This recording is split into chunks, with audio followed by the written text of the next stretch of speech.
A Christian revival across the country. Bible sales increasing over 40% since 2022. Religion app downloads surging nearly 80%. And Christian music Spotify streams up 50% from 2019. Why are they going to Orthodox church more than the evangelical church? I'm evangelical. I'll say, well, first of all, they want something that has lasted. They want something that is ancient and that is beautiful. Something that has stood the test of time. Something that's not going to change.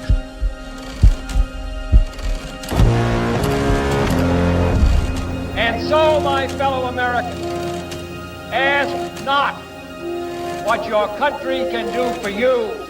Ask what you can do for your country. The United States and all of Western civilization has been profoundly shaped by the extraordinary achievements of the Greek people, stretching all the way back to ancient times, long time.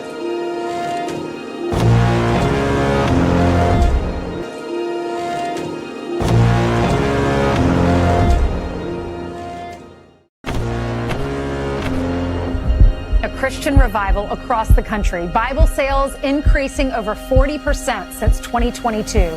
Religion app downloads surging nearly 80%. And Christian music Spotify streams up 50% from 2019. Why are they going to Orthodox church more than the evangelical church? I'm evangelical. I'll say, well, first of all, they want something that has lasted. They want something that is ancient and that is beautiful. Something that has stood the test of time. Something that's not going to change.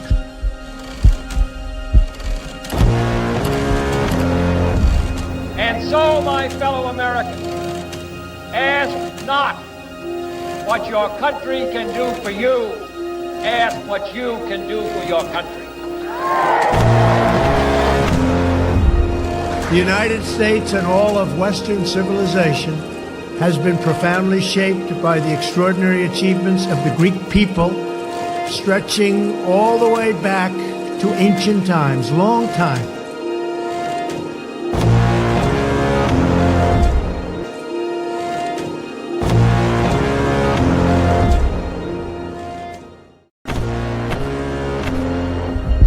Christian revival across the country. Bible sales increasing over 40% since 2022. Religion app downloads surging nearly 80%. And Christian music Spotify streams up 50% from 2019.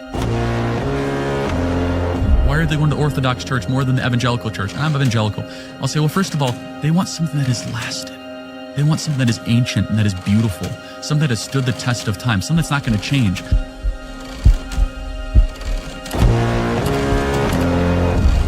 And so, my fellow Americans, ask not what your country can do for you.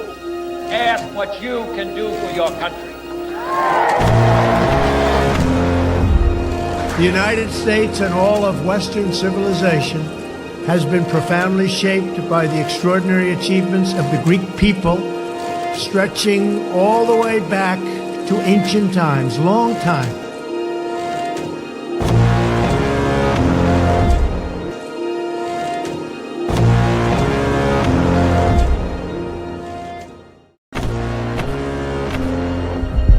Christian revival across the country. Bible sales increasing over 40% since 2022.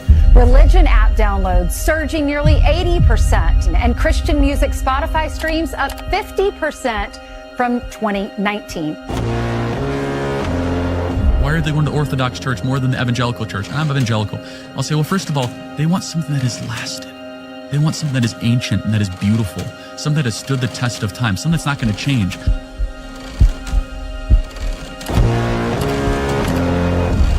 And so, my fellow Americans, ask not what your country can do for you. Ask what you can do for your country.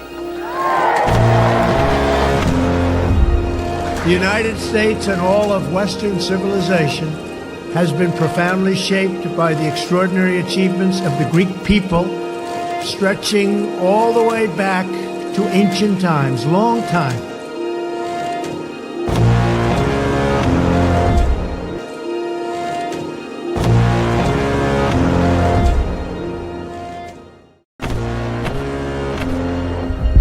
Christian revival across the country. Bible sales increasing over 40% since 2022. Religion app downloads surging nearly 80%. And Christian music Spotify streams up 50% from 2019. Why are they going to Orthodox church more than the evangelical church? I'm evangelical. I'll say, well, first of all, they want something that has lasted. They want something that is ancient and that is beautiful, something that has stood the test of time, something that's not going to change.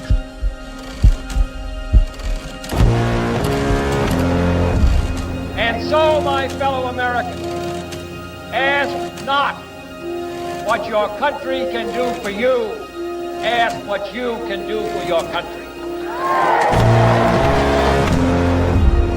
The United States and all of Western civilization has been profoundly shaped by the extraordinary achievements of the Greek people, stretching all the way back to ancient times, long time.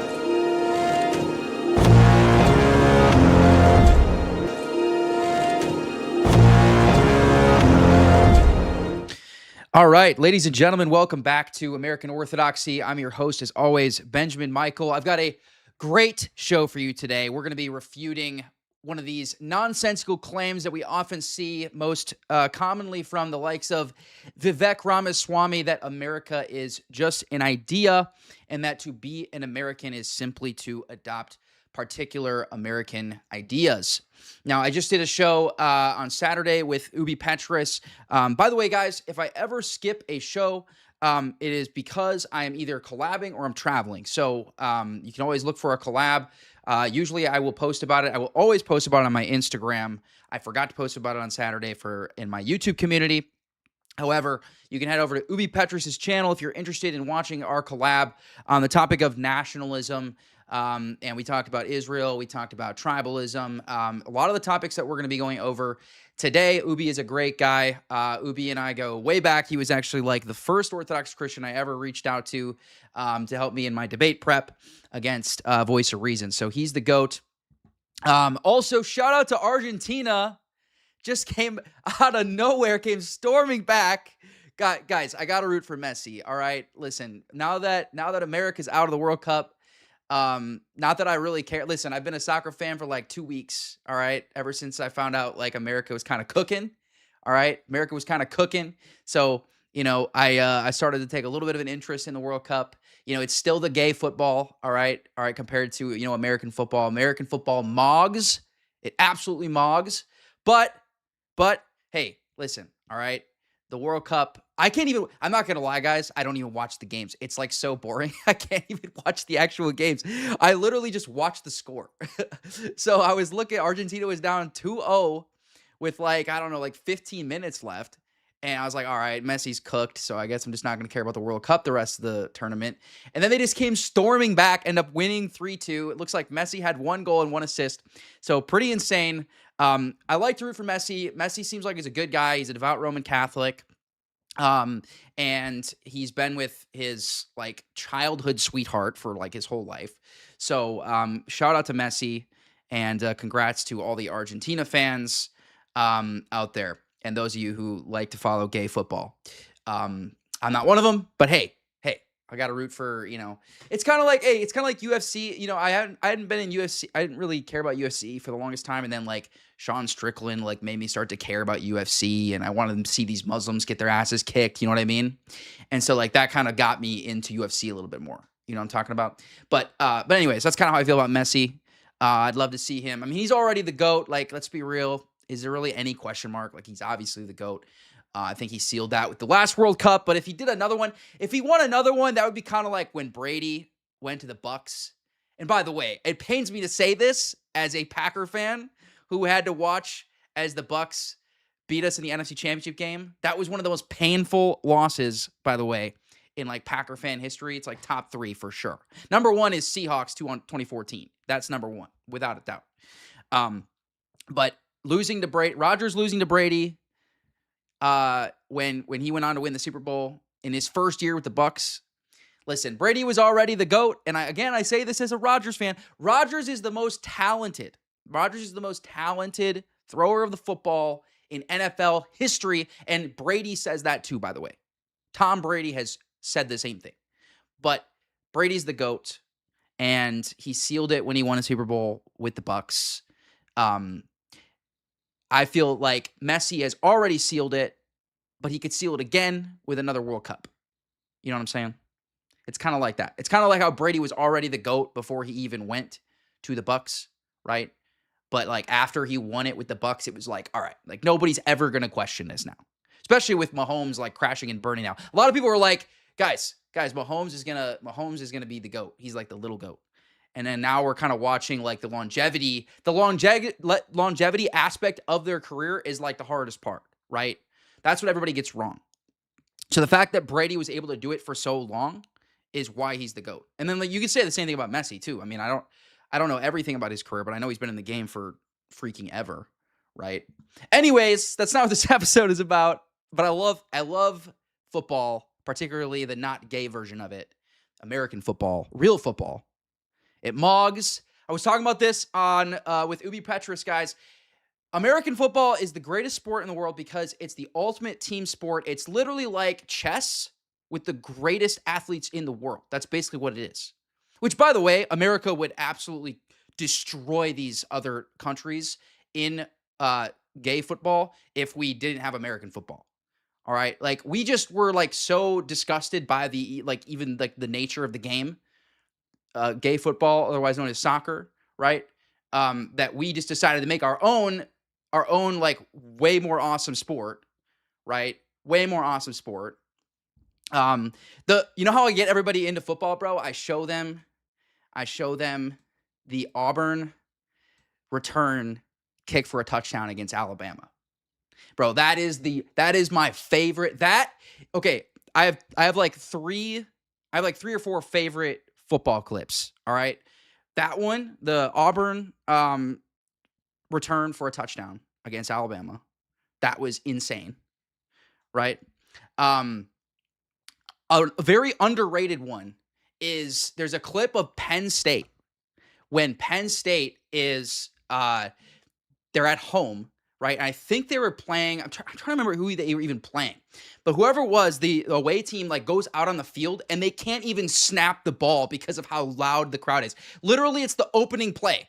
It's the opening play, and the crowd is so loud that they can't even get a snap off. They have to call a timeout in the first play of the game.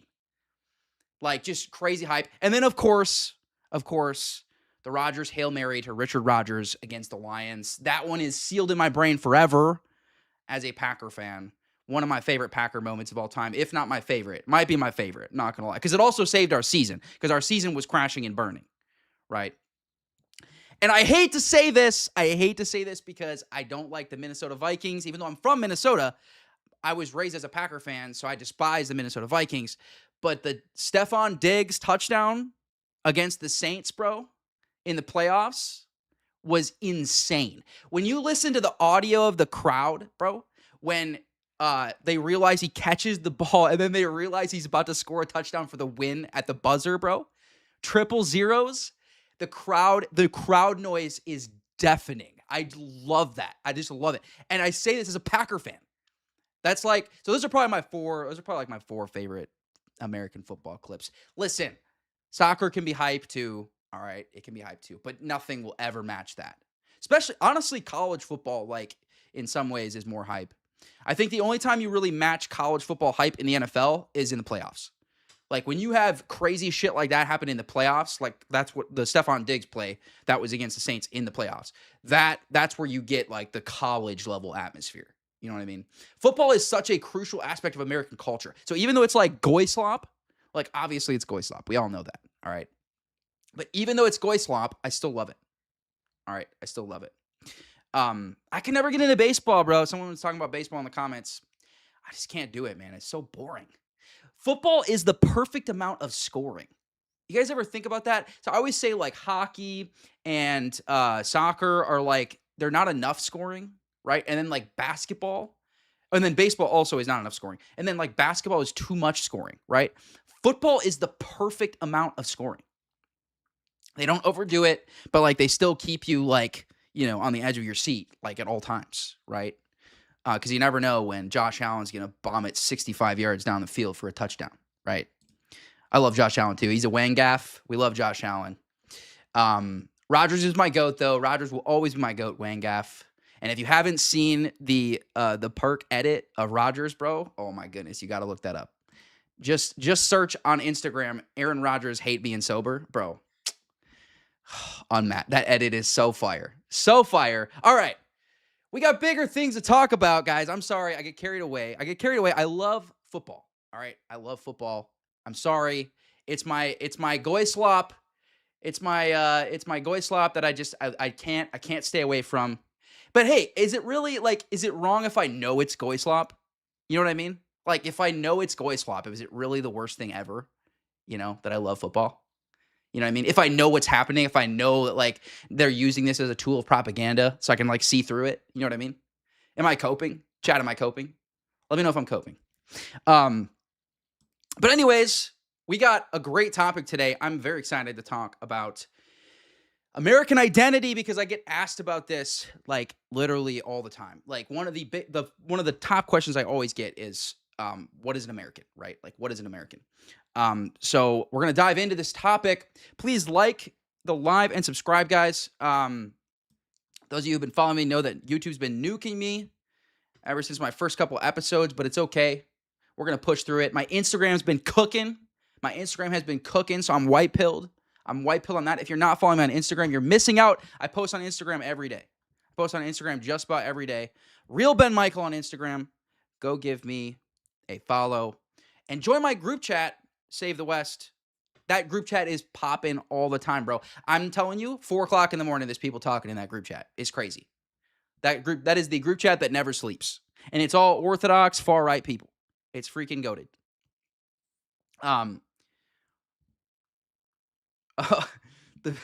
Evan said I should show the video asking Fishback about Vivek. Maybe I will. Maybe I'll show that before I dive into Vivek Ramaswamy. Listen, if your last name's Ramaswamy, I don't know, man. I don't know if it's going to work. Might have to go back.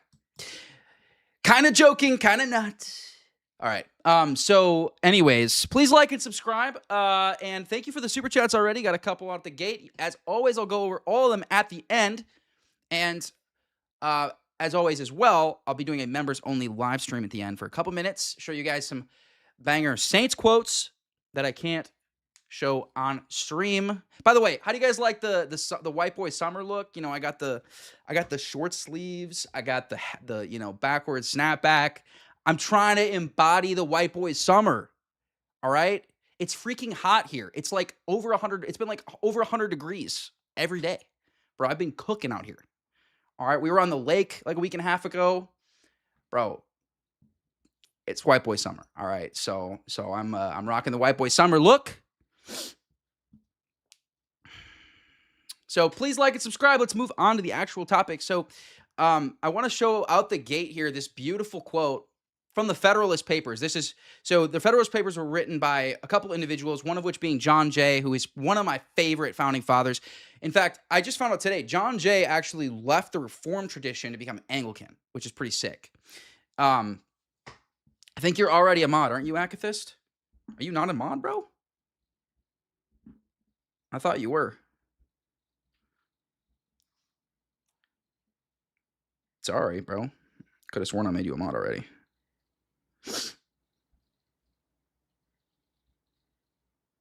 There you go.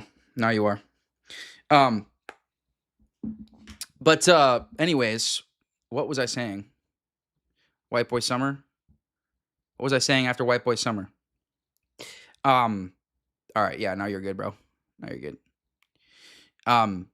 John Jay. John Jay is the GOAT. I found out today he actually left the Reformed tradition to become Anglican, which is pretty sick because Anglicans are the closest thing to Orthodox in the West, basically. The Anglicans have if you read C.S. Lewis, bro, you think you're reading a Orthodox writer. And Jonathan Pageau has pointed this out that you read him and it's you're reading an Orthodox saint. The way it's just the manner of his speaking, the phronema, right? It's almost like he had the phronema. Right? And so there's something about Anglicans, and Anglicans love the Orthodox, bro. A lot of people don't realize Anglicans almost got absorbed into the Orthodox communion I think it was the 1980s, but there was a couple libs in the Anglican tradition that wanted female bishops, and so it just didn't happen. That was literally like, can you believe that? The reason why the Anglicans weren't absorbed into the Orthodox communion was because a couple of them planted their flag on female bishops. Like, are you kidding me? Are you kidding me?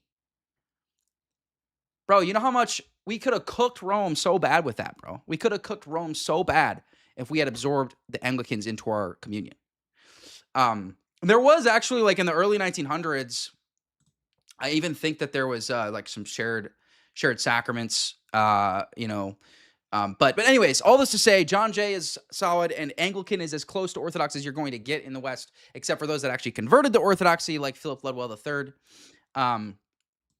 and others that were cradles that were here, like John Paradise. You guys know the spiel. You guys know that there was some American founding fathers that were Orthodox. We already know this. If anyone's been following my show, you guys know this.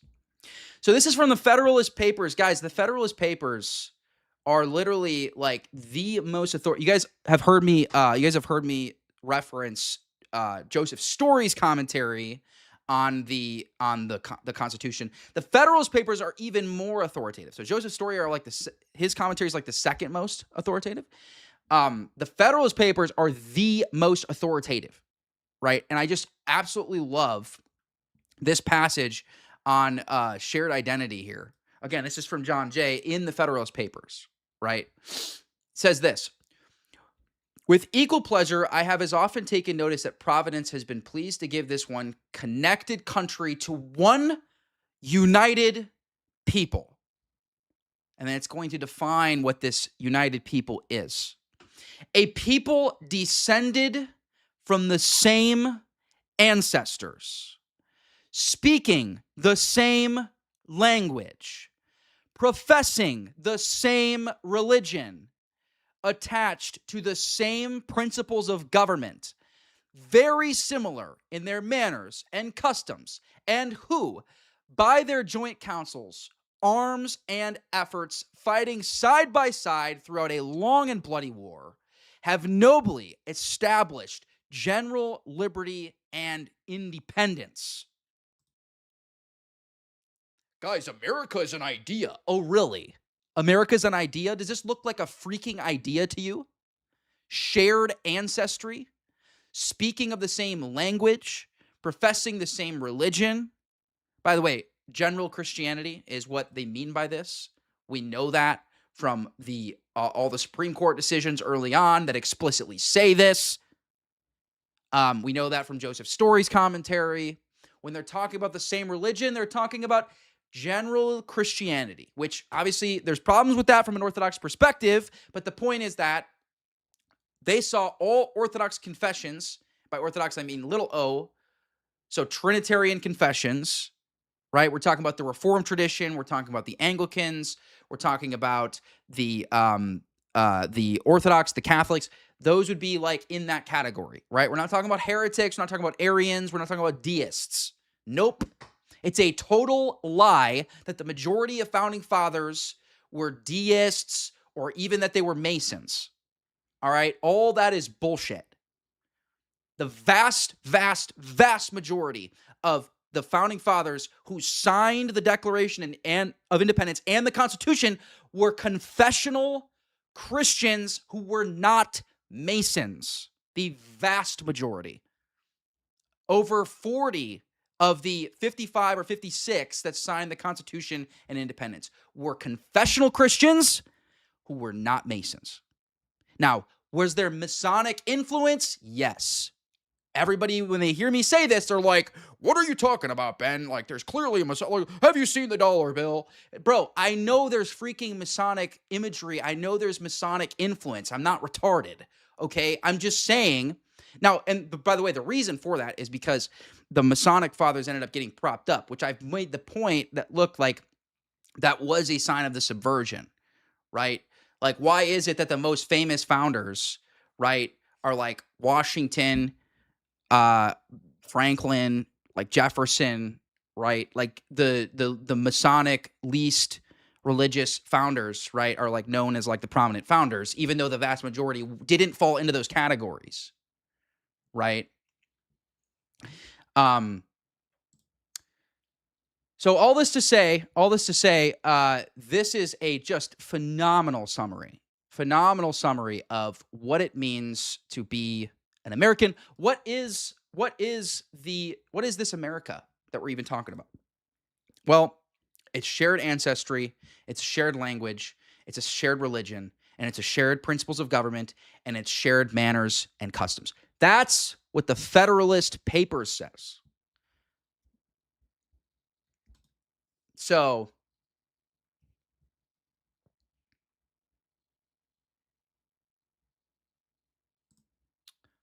I don't know why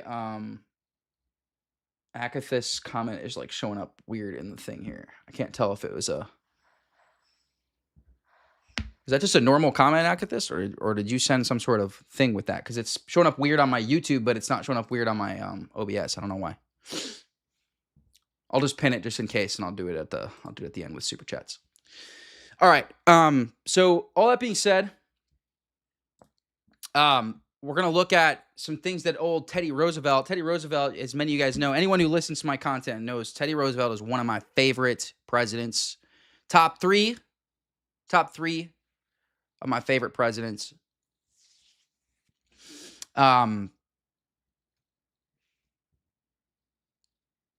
So, by the way, behind membership milestone chat. W Akathist membership milestone chat. Guys, the memberships are super cheap and they're super good way for you to support me monthly. And I do a members only live stream at the end of every stream, so you can see some Saints quotes on nationalism, on race, all kinds of fun stuff. Because people like to accuse me of weaponizing the Saints when I quote the Saints. If I don't quote the Saints, I'm going rogue. But when I do quote the Saints, oh, now I'm weaponizing the Saints. Like, all right, buddy. Can't win with you people. Can't freaking win with you people. They do the same thing with, hey, and this just happened in my group chat yesterday. There was a whole debate in the group chat yesterday about whether or not we can be mean to heretics. And I brought up, I was like, yo, guys, like Paul literally calls heretics dogs, and he tells them to castrate themselves. Right? St. John Damascus says Nestorius was a Jew at heart, a loathsome Jew at heart, is what St. John Damascus says about Nestorius, bro. So, and you know what the response was? Oh, well, we're not saints, bro. Like, I can't win. We can't freaking win with you people. Do you understand that? Like, if the Saints didn't do it, you'd be like, oh, well, the Saints don't do it, so we shouldn't do it. But because the Saints did it, now it's, oh, we're not allowed to do it because we're not saints, bro. Then we can't do anything virtuous. What's the point of the lives of the saints if not to emulate? What is the entire point? I already made you mod, bro. I made you mod yesterday. You're a mod in there, Oscar. All right, so Teddy Roosevelt, once again, top three. So you guys know my three favorite presidents: Andrew Jackson, Teddy Roosevelt, JFK, and then a honorable mention of Richard Nixon. Those are my favorite 3+ Richard Nixon presidents. I don't quite put Nixon in the same category as the other three. The other three are like transcendent, bro. They're like unbelievable. They were so good. And then Nixon was solid. He was a good president. All right. So my boy Teddy, my goat. So we're gonna find out in a second what he means by this, right? So let me make this a little bit bigger for you guys. So he says, in the first place, we should insist that if the immigrant who comes here in good faith becomes an American and assimilates himself to us, he shall be treated in an exact equality with everyone else. For it is an outrage to discriminate against any such man because of creed, birthplace, or origin. Now we're going to find out what he means by this in a minute. All right. Because it's not what you think it means. All right. It's not the whole Reaganism that anyone can be an American and all this shit, which is, there's a sense in which that's a little true, but not normatively, which is why I think it's dangerous rhetoric. But this is the more important part of this quote. He said, but this is predicated upon the person's becoming in every facet an American and nothing but an American. If he tries to separate from the rest of America then he isn't doing his part as an American. There can be no divided allegiance here. Any man who says he is an American, but something else also, isn't an American at all. We have room for but one flag, the American flag. And this excludes the red flag, which symbolizes all wars against liberty, civilization, just as much as it excludes any foreign flag of a nation to which we are hostile. We have room for but one language, and that is the English language. For we intend to see that the crucible turns out people as Americans of American nationality, not as dwellers in a polyglot boarding house. And we have room for but one sole loyalty, and that is loyalty to the American people. So in other words, listen, you want my elevator pitch on what an American is? It's this. We have one loyalty, and that is to the American people. We have one flag, the American flag, and we have one language, the English language. That is like bare minimum, like skin and bones. You got to have that. You at least got to have that, bro. If there is a country that you would side with in a war against America, you're not American. If you are here and you're treating it as an economic zone, I don't care if you're an American citizen, you're not an American. All right? If your entire purpose of being here is so that you can make money and then go back to whatever freaking country you came from or where your ancestors came from, you're not an American. And I use myself as an example all the time, guys. Guess what? My ancestors, hundreds of years ago, were in Germany and Scandinavia and England. I have no ties and no loyalty to any of those countries. I don't even speak their language. I speak a American dialect of English. I don't even speak British English, right? I don't speak German. I don't speak any Scandinavian language. Nope. I speak American English, the American dialect of English. I have no loyalty to any of those countries. I have undergone ethnogenesis. And this is why it's sophistry when people say we're a nation of immigrants. A nation of immigrants from where? From where exactly? We're going to get into that. Because first we were a nation of settlers and pioneers, right? And then there was mass migration from a particular location in the late 1800s, early 1900s, right? And I'm going to show you guys this other Teddy Roosevelt quote that dives deep into this. By the way, guys, please like the live to push it out to the algorithm. Please give me a like and give me a subscribe. Also, if you are not already subscribed to my channel, see, Teddy Roosevelt has this quote. Hang on a second. Teddy Roosevelt has this quote, guys, that I want to show you. It's actually a full speech. On American identity, and he particularly has this rant. He has this rant in this speech on hyphenated Americans. Does that sound familiar? You have people talking about Muslim American or Mexican American or whatever. Well, Teddy has a beautiful rant on this topic. This is one of my favorite pieces of this is probably one of my favorite speeches from any president ever.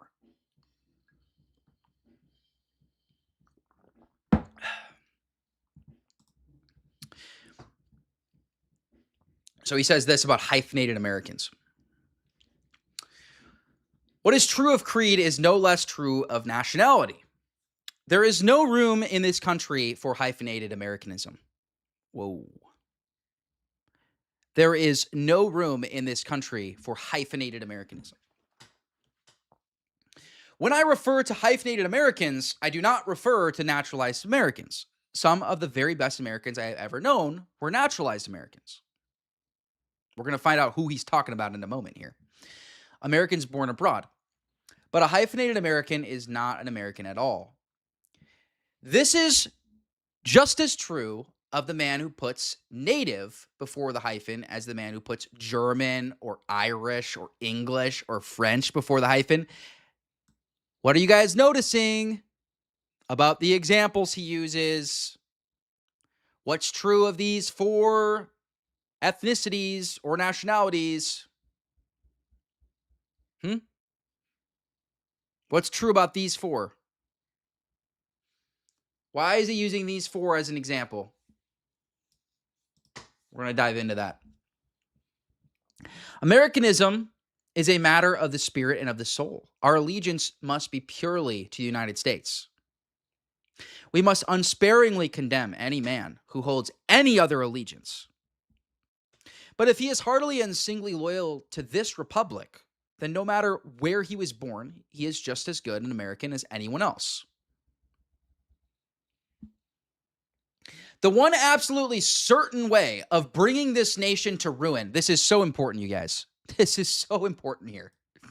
The one absolute certain way of bringing this nation to ruin, of preventing all possibility of its continuing to be a nation at all, would be to permit it to become a tangling of squabbling nationalities, an intricate knot of German Americans, Irish Americans, English Americans, French Americans, Scandinavian Americans, or Italian Americans, each preserving its separate nationality, each at heart feeling more sympathy with Europeans of that nationality than with other citizens of the American Republic.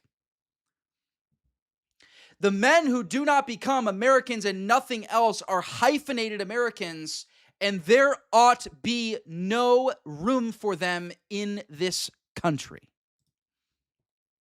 The man who calls himself an American citizen and who yet shows by his actions that he is primarily the citizen of a foreign land plays a thoroughly mischievous part in the life of our body politic.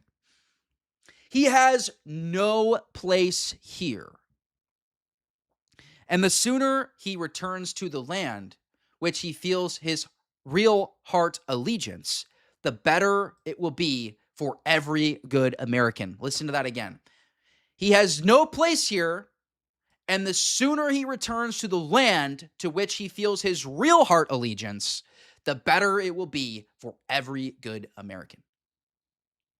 There is no such thing as a hyphenated American who is a good American. The only good American is the man who is an American and nothing else. He goes on to give examples of people who were Irish, people who were German, people who were whatever. Well, not whatever.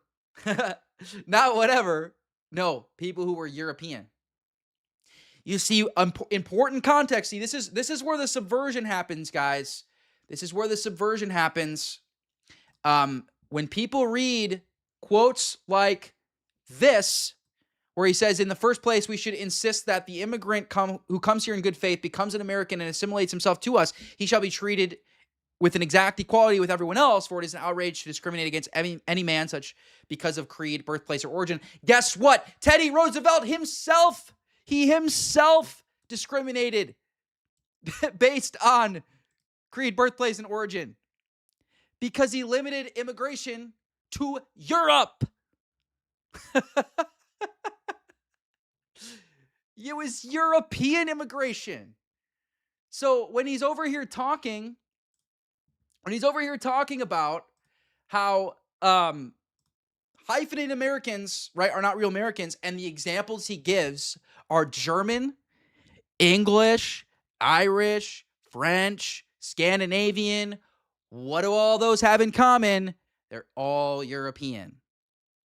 And we're going to go through the actual laws, the actual immigration laws in American history, all the way up until the Hart-Celler Act of 1965, which, by the way, I posted a video on Instagram, which did very well. It went semi-viral.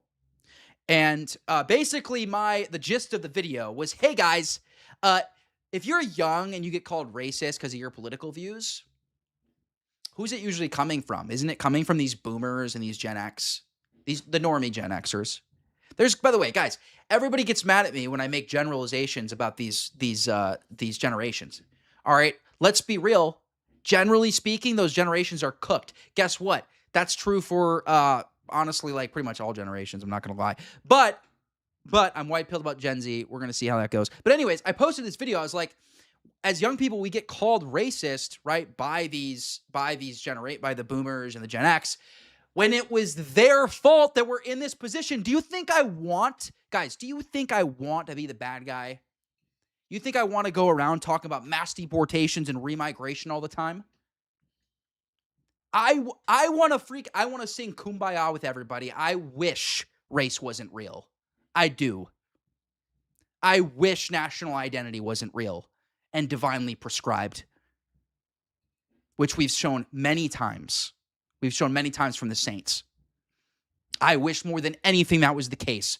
But it is so undeniable that for the safety of my future children, for the safety of my wife, for the safety of the citizens of America, I got to be the bad guy. Because boomers and Gen X sat on their ass as the Immigration Acts of 1965 and 1990 were passed with flying colors, which have destroyed American demographics and American identity. And by the way, simultaneously, you had the sexual revolution in the 1960s, which made us into a degenerate hellhole. So now we went from being the greatest country, which by the way, we still are the greatest country in the world. We went from being the greatest country in the history of the world to being a degenerate multicultural hellhole because of these people, because of the boomers and Gen X. What they allowed. Obviously, we all know it's the tiny hats, We know it's the tiny hats, right? They had a paradise, guys. They were living in paradise. Boomers, come on, man. You guys literally you were handed the best culture, the most prosperous society, the most powerful nation in world history, and you destroyed it. And now I got to be the bad guy. I got to go around being called racist. I got to go around being called a big meanie stupid head because I have to do it for the very safety of my family and my citizens. This is your fault. How dare you call me racist over it? How dare you say I'm hateful and bigoted because you were fed this race-blind propaganda that you swallowed without any contest? How dare you?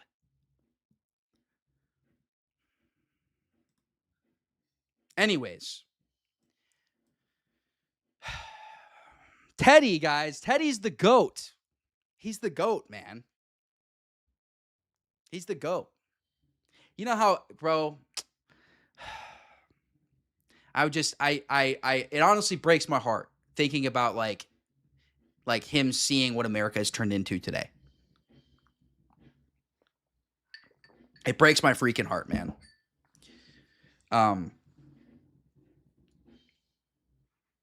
So we're going to move on to this Vivek Ramaswamy. These clips from Vivek, man. We're going to go, hey, listen, we're going to do some Vivek, and then we're going to do some Pat Buchanan to detox, all right? So we're going to start with old Vivek, old Ramaswamy, our favorite anchor baby. I'm going to show you the watch in a moment, actually. And then we're going to move on to Pat Buchanan, my GOAT, my freaking GOAT. Pat Buchanan, who was indeed right from the beginning. Guys, I have a new partnership that I got to announce, and it's with a Christian watch company. Guys, these things are freaking sick. These things are sick, all right? It's called Elior Watches. I got a couple. They come in this freaking sick box, by the way. It's dope. I got a couple. You guys can take a look here. You can go to it's eliorwatches.com. Like I said, they're a Christian company, and also, they're working on getting a Orthodox design. So once they get an Orthodox design, bro, I told them, I was like, bro, that's going to go crazy. I was like, my audience is going to love it. But yeah, I'm definitely going to be rocking this everywhere I go. They're extremely high quality and for a very reasonable price. Like I was a little skeptical because there's some YouTube videos. Yeah, you can post the link. Elior Watches. It doesn't let me put up on my Wi-Fi. But yeah, it's eliorwatches.com. If you want to put the link in the chat, that works.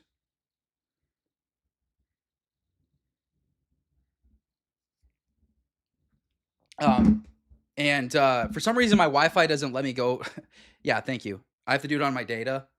And then also, guys, if you want a discount, you can use Elior15 for a discount code too. It gives you 15% off, I believe. Yes, exactly. So yeah, a lot of people don't know. So this symbol that Akathis is talking about, that's this symbol right here. And it was a very early Christian symbol. This one is my favorite on their store by far. Like I said, guys, the quality is remarkable. I'm going to be wearing this like, just when I'm chilling.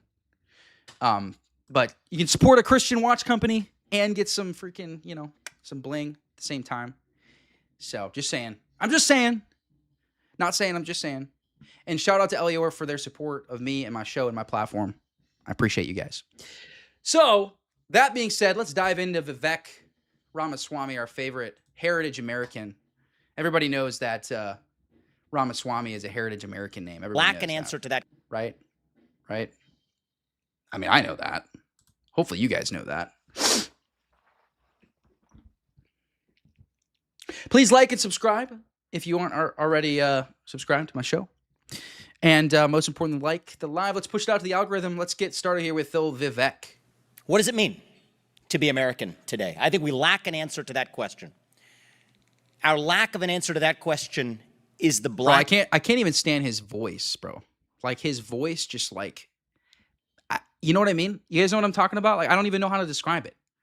Like his voice just like makes me feel like gross. I don't know. It's like the way, it's like, maybe it's because it's so high pitched. It just like, I feel like I'm listening to a woman. Black hole at the center of our nation. You guys seen the John Kiriakou clip about India, by the way? We're going to have to pull it up. We're going to have to pull it up after this is done. The John Kiriakou clip about India is absolutely hilarious. We're going to pull that up probably after this is done. Soul. And when you have a vacuum that runs that deep, that is when poison begins to fill the void. Oh boy, here we go. You know what he's talking about? The poison filling the void is, he's talking about my rhetoric, which is, by the way, guys, again, literally what every founding father believed and what basically every American believed until 1965. I refuse to be called hateful or extremist or even like, I'm not even like far right, bro. I'm just a normal ass dude, bro. I'm just a normal dude. Literally just a normal dude, bro. This dude's the extreme one. This is the extreme one. That's going to be the subject of my next half hour.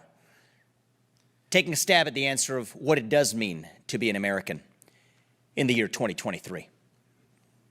I'll take you back to the moment in 1993 when I was in second grade in Evendale Elementary in Southwest Ohio, when I heard Martin Luther King's I Have a Dream speech for the first time. Bro, not MLK, bro.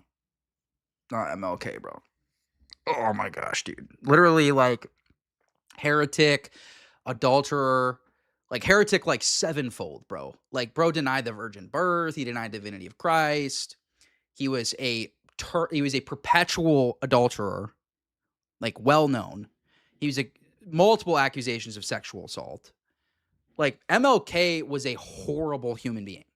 The fact that this dude is called a hero in American history, it's actually insane. It's actually freaking insane. And by the way, like Malcolm X hated him. It's so funny. It's so funny. Those of you guys who know who George Lincoln Rockwell is, George Lincoln Rockwell and Malcolm X actually got along. So you have like the white nationalists and the black nationalists. They agreed on everything. And they both hated MLK. So that tells you something. I don't know what it tells you. You can draw your own conclusions. It's just kind of wild. Kind of wild to me. That was the speech where he said, I hope my 4 children grow up in a country where they are judged not on the color of their skin, but on the content of their character. I'll tell you. Which isn't like, listen, it's actually a good quote if you're talking about judging people like on an individual basis, right? But like, it's obviously true that there's general normative principles that are just true in your biology, right? IQ being one of those things, which you can only have like a 10-point swing based on nurture. Okay. And by the way, one of the main reasons why Europeans developed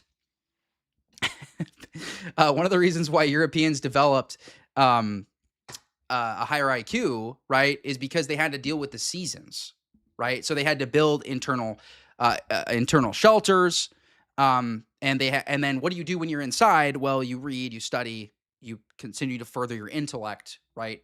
And so that has built IQ, right, in particularly the northern regions where the Europeans dwelled. Okay, that's the reason for that. Hey, that dream, it stuck with me. Now, does that mean, listen, guys, one of the smartest dudes I know, literally probably the smartest person I know is Nigerian. You guys probably know him, Sig. He's the smartest person I have ever met in my life. That dude is wicked smart. Absolutely insanely smart. And I think he would actually agree with me on what I'm saying, right? So I think MLK's quote is actually good if we're talking about, if we're just talking about judging people on an individual basis, yeah, that's true, right? We should not be looking at someone's like color of their skin and like making all of these automatic assumptions about them, right? That's wrong. But are there real normative principles that are true and that are grounded in your genetics? Absolutely. Absolutely there are. It meant something to me because it was the dream that allowed my dad to come to this country over 40 years ago and build a successful career for himself at the GE plant in Evendale, Ohio, despite the fact that he had a thick Indian accent. He still does. You guys know why else this is such subversion, by the way? The Europeans are told the same bullshit, bro. The Europeans are told the same bullshit. That's how you know this is subversive. See, it started with just America. America's unique. This was like the Reagan thing, right? Someone can go to France, but they don't become a Frenchman. Guess what? That's actually changed now. Now the French are being told anyone can go to France and become French, right? So that's how you know this is subversive, right? It's not even just that America isn't even like this special nation anymore. It's just any nation that's white, majority white. That's this same rhetoric. To this day. It was the dream that allowed me to go in a single generation from being the kid of Indian immigrants who came to this country with almost no money to becoming the founder of a multi-billion-dollar biotech company. I had the privilege of leading. Yeah, we are going to deport Sneeko. We are 100% going to deport Sneeko. We'll give him the choice of what Muslim nation he wants to go to, but he's going to be deported. Company as a CEO for 7 years. We worked on a number of medicines for patients. 5 of them are FDA-approved drugs today. The one I'm personally most proud of is an approved drug for. So why didn't he do? So listen, guys, this is my whole point. Why didn't he do that for India? So India could have had that technology, which they probably don't now, right? Or it took them longer to get. He could have saved more lives, and it would have been his own people if his father had stayed there and developed that stuff, right? So it's actually this whole subversion of like the best and the brightest. And this was the one thing that me and Tim Pool had a back and forth on his show, right? Because I disagreed with this notion of bringing in the best and the brightest. Even if we're not talking about cultural discohesion, even if we set cultural discohesion aside as a whole talking point, right? I think it's just wrong to bring in the best and the brightest from other countries because then they turn into shitholes. That's why India's in the position it's in. Now, can there be some exceptions? Yes. I'm talking about normatively, though. Normatively, the best and the brightest should stay with their people and make their people great. That's what God wants. God wants all peoples to be great. That's the actual Christian position. It is selfish. It is a selfish desire to try to take all of the smartest people in the world and bring them here. That is selfish. Not only do we not need them, right? Because we did totally fine without them until 1965. And then until the H-1B program shows up in the 90s, we did totally fine, right? So not only do we not need them, but it's selfish to want them. Prostate cancer. But I stepped down as CEO of that company several years ago to focus on a different kind of cancer. Not a biological cancer, but a cultural cancer that threatened to kill that dream that Martin Luther King had 60 years ago. That threatened to kill the dream that allowed me to achieve everything I ever had in my life. By the way, this is also a conflation of two issues, okay? Racial discrimination that Black Americans underwent is completely separate from the immigration issue. Completely separate. Those Black Americans are heritage Americans. They've been here forever. They helped build this country. They are ethnically American in a different way than I am, but still ethnically American nonetheless. So people conflate these issues. The issue of Black Americans is a totally different issue from immigration. They're not even related. They're not even related. So this conflation of these two issues is a tactic these people use to water this stuff down and to confuse you, right? And that is this new secular religion in America, whose belief system centers on the idea that your identity is based on your race, your gender, and your sexual orientation, full stop. It says that America is a systemically racist. It's just true. It's just true that part of your identity is your race. Like, that's not subversion. It's subversion to say it's subversion to say otherwise, right? It's subversion to say otherwise. This is why Saint Seraphim Rose, and this is why Saint John Chrysostom and St Augustine and particularly the neo-patristics who are actually addressing the Marxism, right? Because Karl Marx said a man without identity is a man easily controlled, right? And so Saint Seraphim Rose says they're trying to strip you of your identity, which includes your race. He says race specifically. I've given you guys the quote many times. Country, that if you're Black, you're inherently disadvantaged. That if you're white, you're inherently privileged.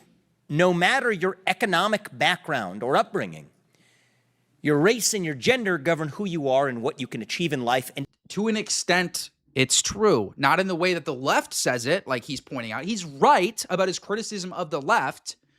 That's correct that they are using it erroneously to say that, whites have privilege and, Blacks are, you can never succeed as all these things. Those things are not true. He's correct about that, but he's wrong about his reason why they're not true. Right? So yeah, I mean, this is how they kind of get you, right? They get you with this this subversion of trying to basically say, hey, the left is doing this. This is a leftist tactic, guys, to make you have a racial, it's identity politics. Bro, the world is identity politics, all right? The world is identity politics. That's why you go to a prison and everybody's hanging out with their race. Okay, that's why people generally self-segregate. In New York City, for example, right? You have whole Hispanic communities, and you have whole Nigerian communities and whole Haitian communities. And people generally want to be, even when they come here, right? They stick with their own people, generally speaking. This idea of pure multiculturalism, it's impossible and it doesn't exist because people naturally self-segregate to an extent. Are there exceptions? Yes. Hello, everyone who's saying, but I have an Asian friend that I hang out with all the time and I'm not Asian. Yeah, of course there's exceptions, bro. Nobody's saying there's not exceptions. The point is that it's generally true. It's generally true. That's why when I'm walking the streets of New York City, there's a whole district of nothing but Nigerians. Because people, even though they're coming here to America, they're still staying with their own people. in their little pocket. That's how people are. Identity politics is unavoidable. So yeah, the left is wrong about what they say about identity politics, but they're not wrong about identity politics. Even what you can say, even what you can think.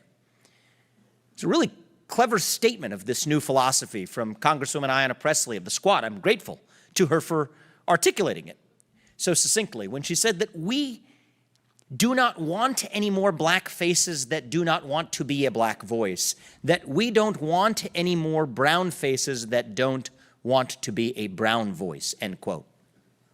I do not fit her description of what counts as a brown voice, no doubt, but there's a really clever move embedded in there. And it's this: if your race goes from being about the color of your skin to being about the content of the ideas you're allowed to espouse, then any disagreement with those ideas automatically makes you a racist. And there is no greater damnation in modern America than to be called a racist, or the equivalent of a racist in our... He's true about, okay, what he's saying right now is correct, right? This is true. Okay, like there is a social crime system in America that makes you, it is worse to be a racist than it is to be an actual criminal. And we saw this with this last couple days, right? With this outrage over this black woman that was on on public transportation with some members of, I believe, Patriot Front, who are a white nationalist organization, not a white supremacist organization. There is a difference between those two things, by the way. And I'm neither of those things, but there is a difference. But anyway, she was on this public transportation, and this image went viral.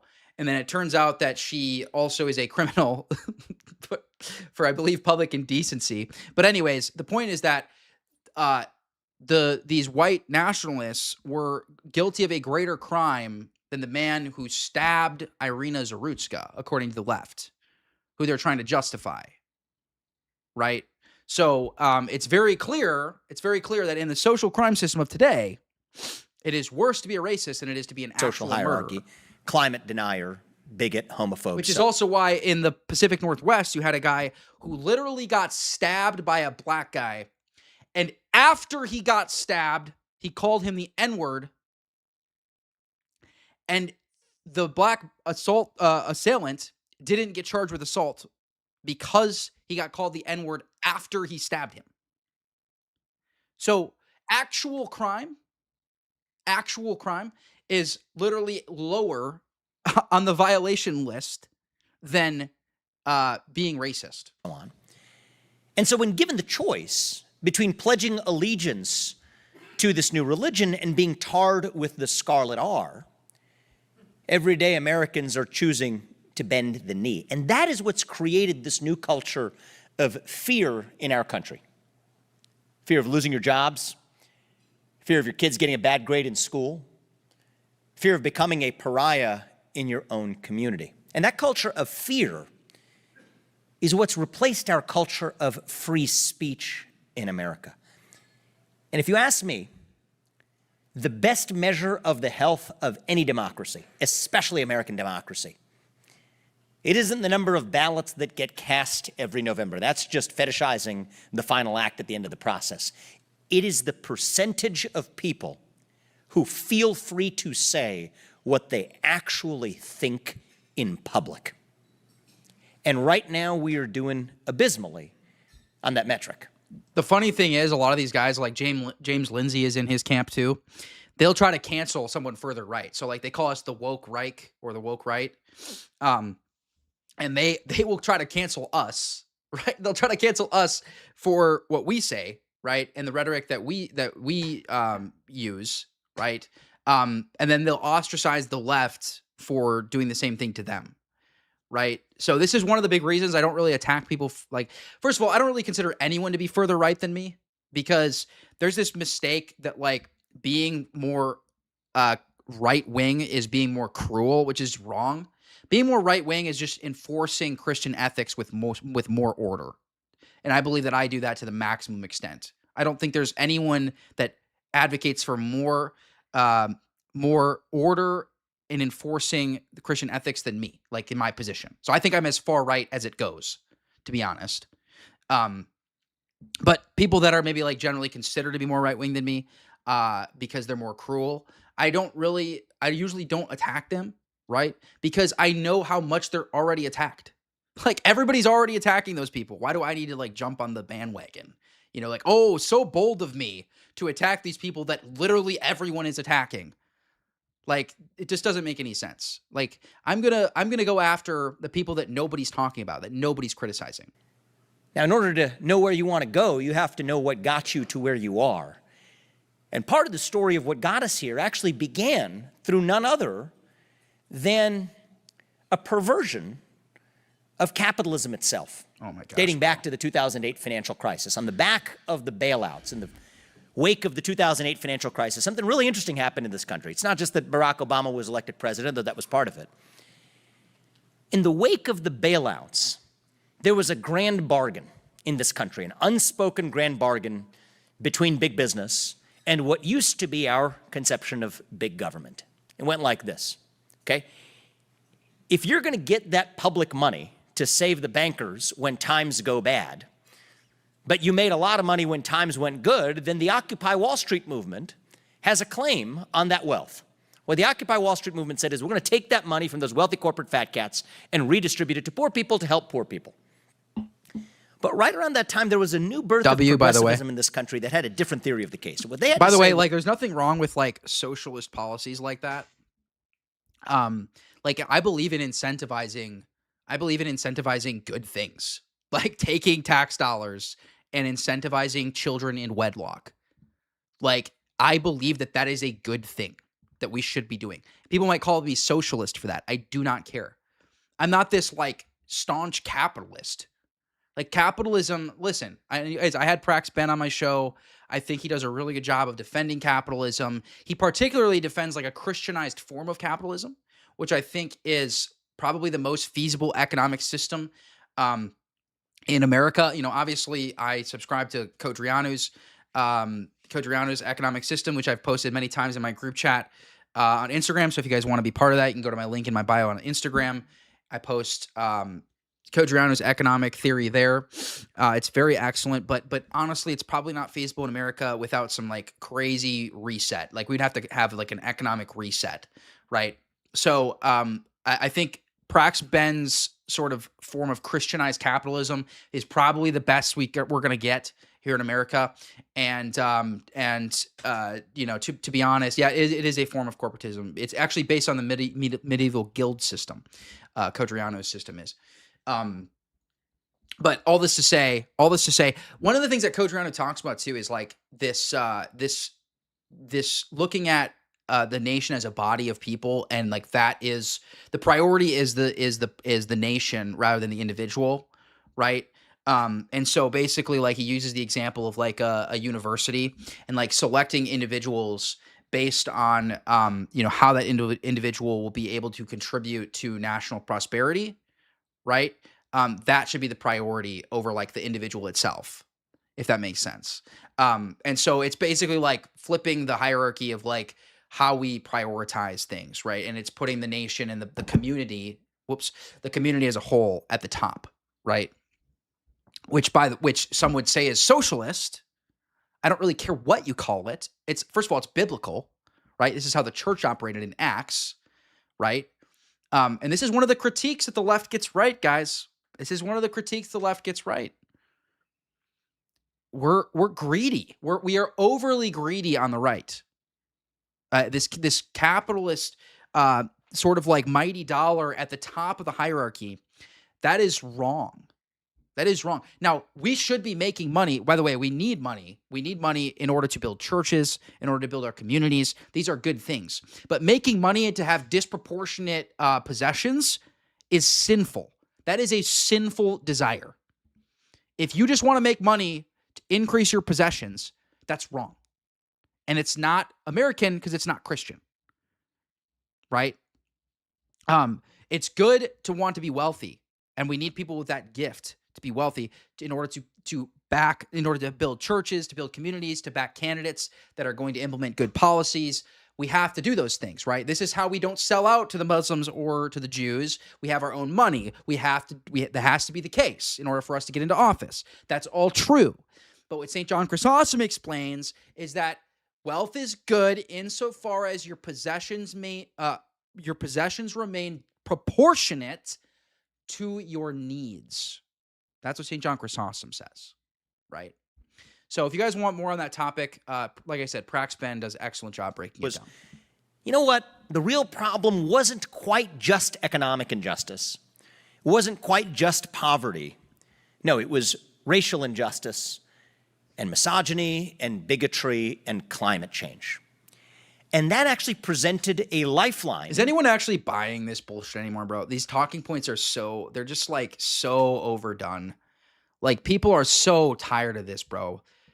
You guys, I don't know if you guys have seen that interview. It's like this British kid who's being interviewed. And this guy's like lecturing him about like socioeconomic factors and all this shit. And the kid's just like, I just want my country back, mate. And it's like, that's kind of how I feel, man. Like these conversations are like they're so old. It's like, dude, I just want my country back. I just want my country back. I just want to not have to go to Costco and feel like I just walked into freaking Bangladesh. All right? Like, that's what I want. Is that too much? Is that too much to ask for?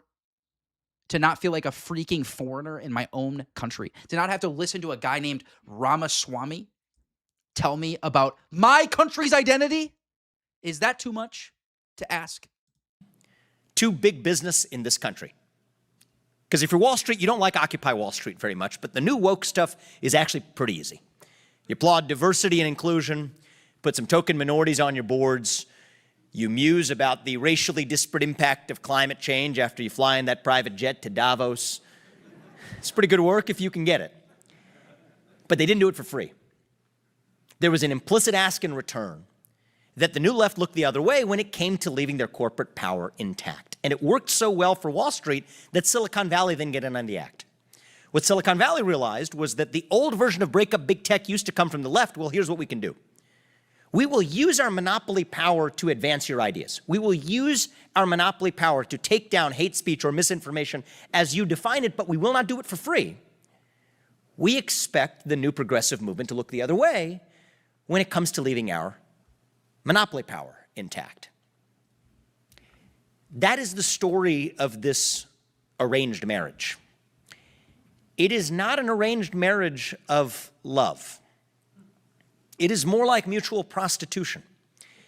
And the net result of that act is the birth of this new ESG industrial, woke industrial complex that's actually a new hybrid of state power and corporate power that's far more powerful than either one alone. And when you get that much power concentrated in the way that it is, state power and corporate power combined, then it lends itself to capture.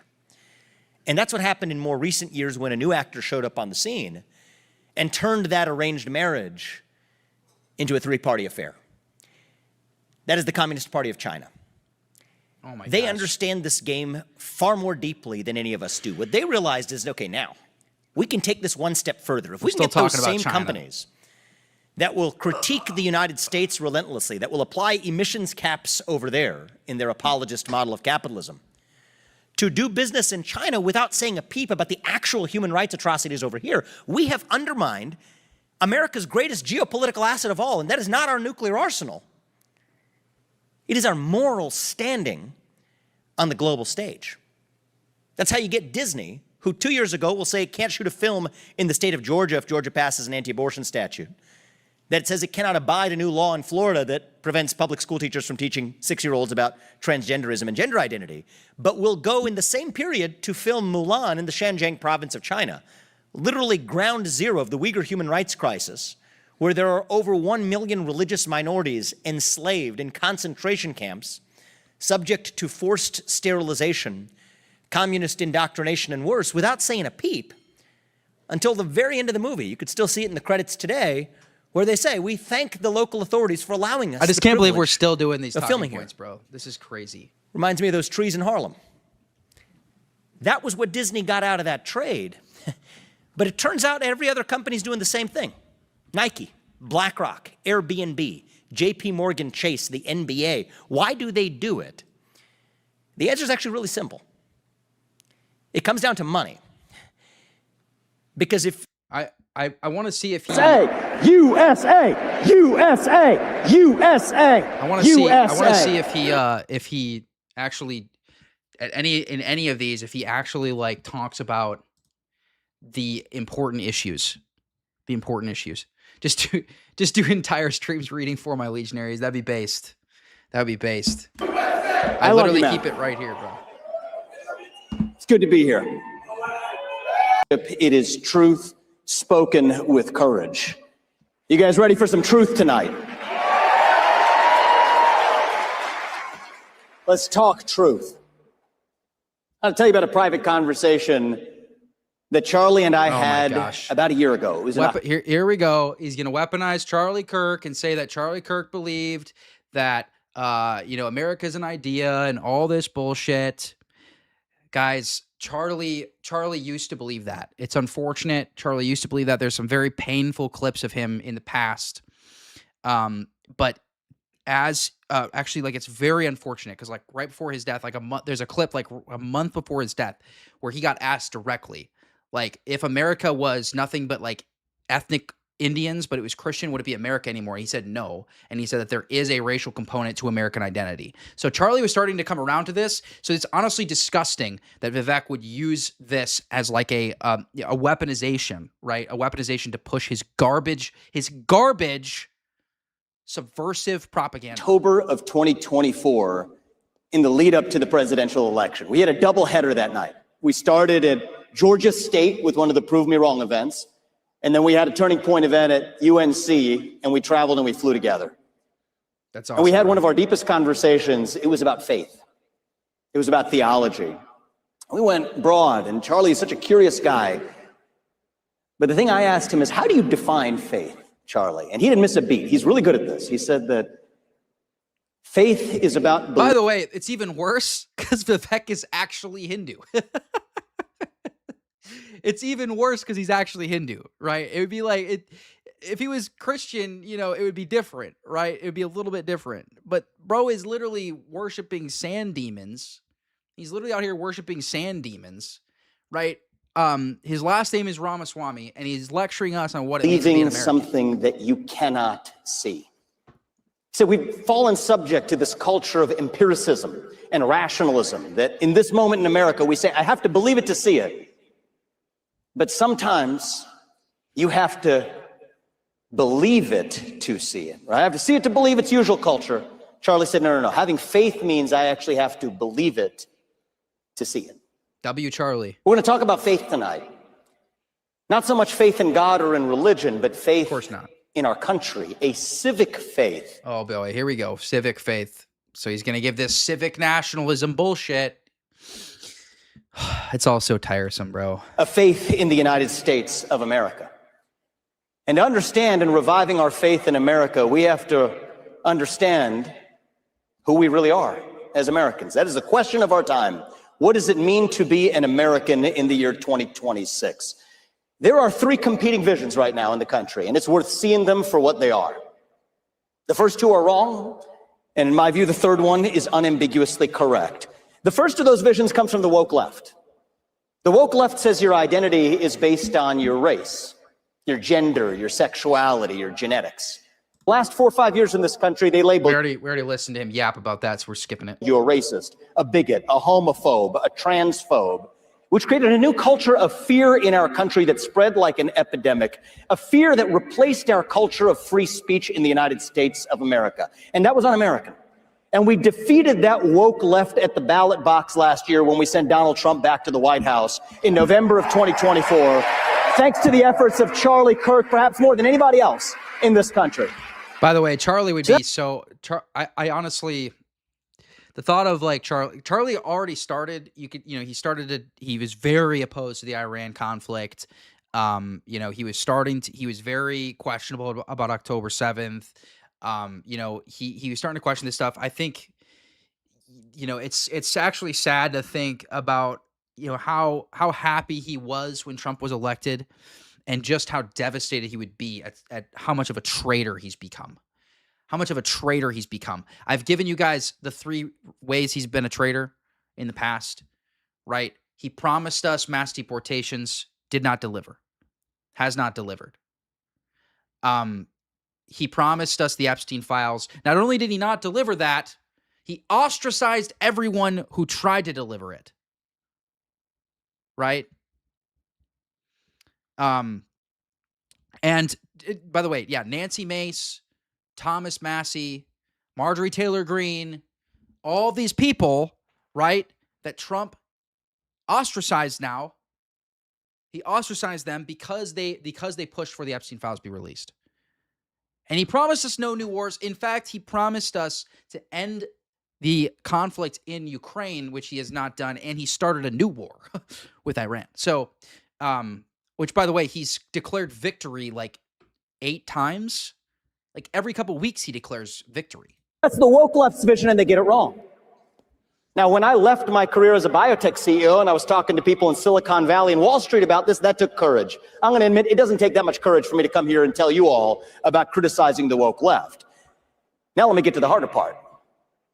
There's a different vision of American identity that's emergent in certain corridors of the online right.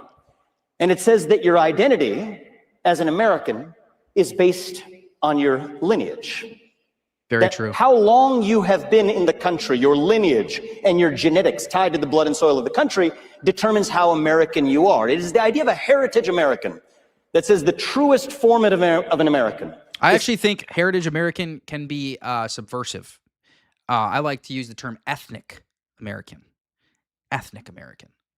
rather than heritage American. Somebody who is a descendant of the American Revolution period or before. And I will tell you, this idea of the heritage American, we ought to have this discussion. It's becoming more popular. I think the idea of a heritage American is about as loony as anything the woke left has actually put up. There is no American who is more American than somebody else. The American quality, it's not like the left, they believe in this non-binary. Guys, it doesn't matter. It doesn't matter that your family built this country. You're not more American than Vivek Ramaswamy, whose family showed up last Tuesday, who's an anchor baby, right? You're not more American. Your family that fought in the Revolutionary War. No, you're not more American than the Somali who literally got paid thousands of dollars to come here and then is bumming off government housing and a welfare check every month and doesn't even speak English, doesn't even know how to speak English. Nope, you're not more American than them. That's how insane this is. This is absolutely diabolical. How does anyone buy this shit, bro? How does anyone buy this shit? There's no one more American than anyone else. Give me a freaking break. My goodness. Stuff. There's no non-binary American. It is binary. Either you're an American or you're not. And you think about it, I could prove this to you. Thank you. I'll take some applause on that. If you really believe in this idea, think about where it leads you. Leads you to believe that Donald Trump is less of an American than Joe Biden because Donald Trump's mother was an immigrant and his grandfather was an immigrant. That doesn't make any sense. This is a straw man. This is a straw man of the position because we recognize that everything about you is part of your identity, right? Everything about you. And guess what? The enemy who this guy is working for, whether he is doing so consciously or subconsciously, wants to deracinate all of it, particularly of European Christian men. That's particularly who he wants to deracinate. Every aspect of your identity matters. That doesn't mean that there's not degrees, right? Or that there's not other factors. See, he's trying to paint us as if we're saying that, your racial identity is all that matters, which is completely wrong. It's a misrepresentation of what we're saying, right? There's, of course, other factors. To believe that somehow Bernie Sanders is more of an American than Senator Bernie Moreno from my home state, an America First patriot, because Bernie Moreno was a naturalized citizen from Colombia. It makes you think that Marco Rubio, our great Secretary of State, is somehow less of an American than Elizabeth Warren because she's a Native American, which we all know, right? Oh my gosh. Okay, that funny joke, haha. We're still making fun of Elizabeth Warren for being 1/32nd, Native American in the big 2026. All right, whatever. Ha ha ha ha ha. Native Americans are Europeans because we're the ones who built America. Indigenous peoples did not build America. They were given homogenous zones where they had their own communities and really their own nations, right? They're not Native Americans. Europeans are Native Americans. Any sense? It's loony. It's crazy talk. It makes you believe that somehow I am less of an American than the transgender criminal who assassinated Charlie Kirk. We refuse to accept that.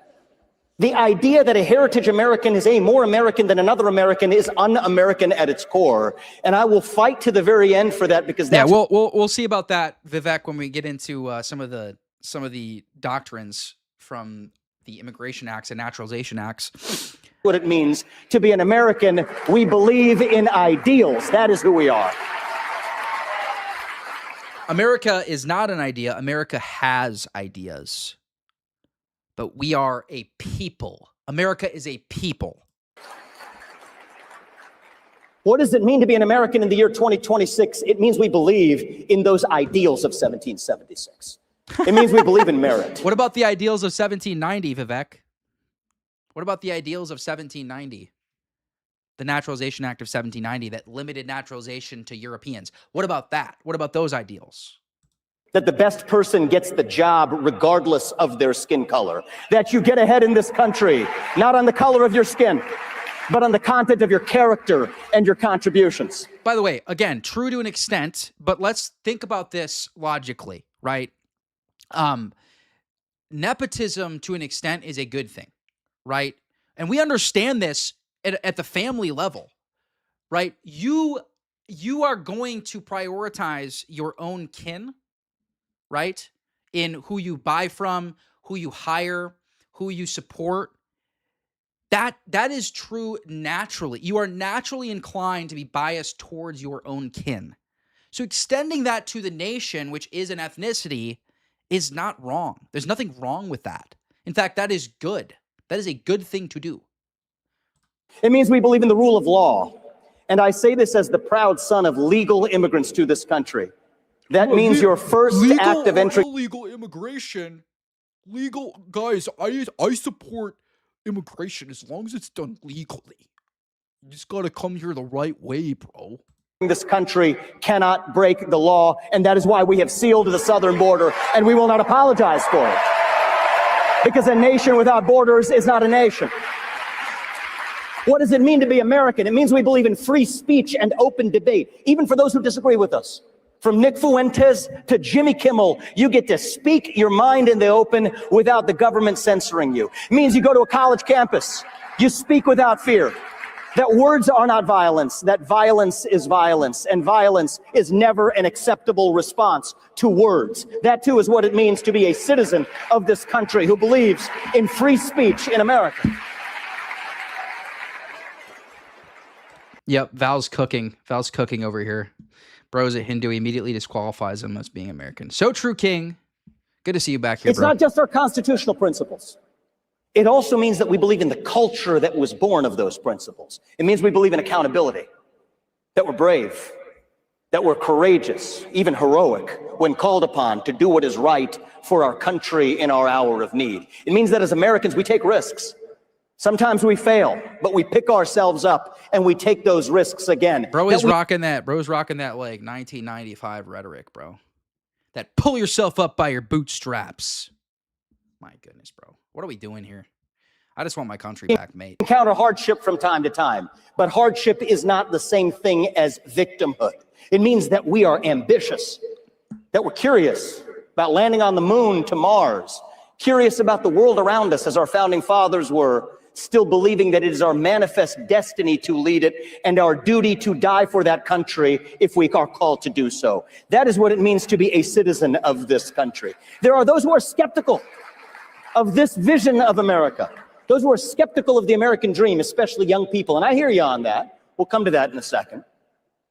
But I would rather live in a country that has those ideals and falls short of them than to live in a country with no ideal. Honestly, in some ways, it's not his fault, right? He's been fed this propaganda. Like, all he's doing, right, is regurgitating all the propaganda that he's been fed about what an American is, an American identity. He's been told the founding fathers wanted this multicultural society, right, where race doesn't exist and all this bullshit. So he's been fed this, so that's what he believes.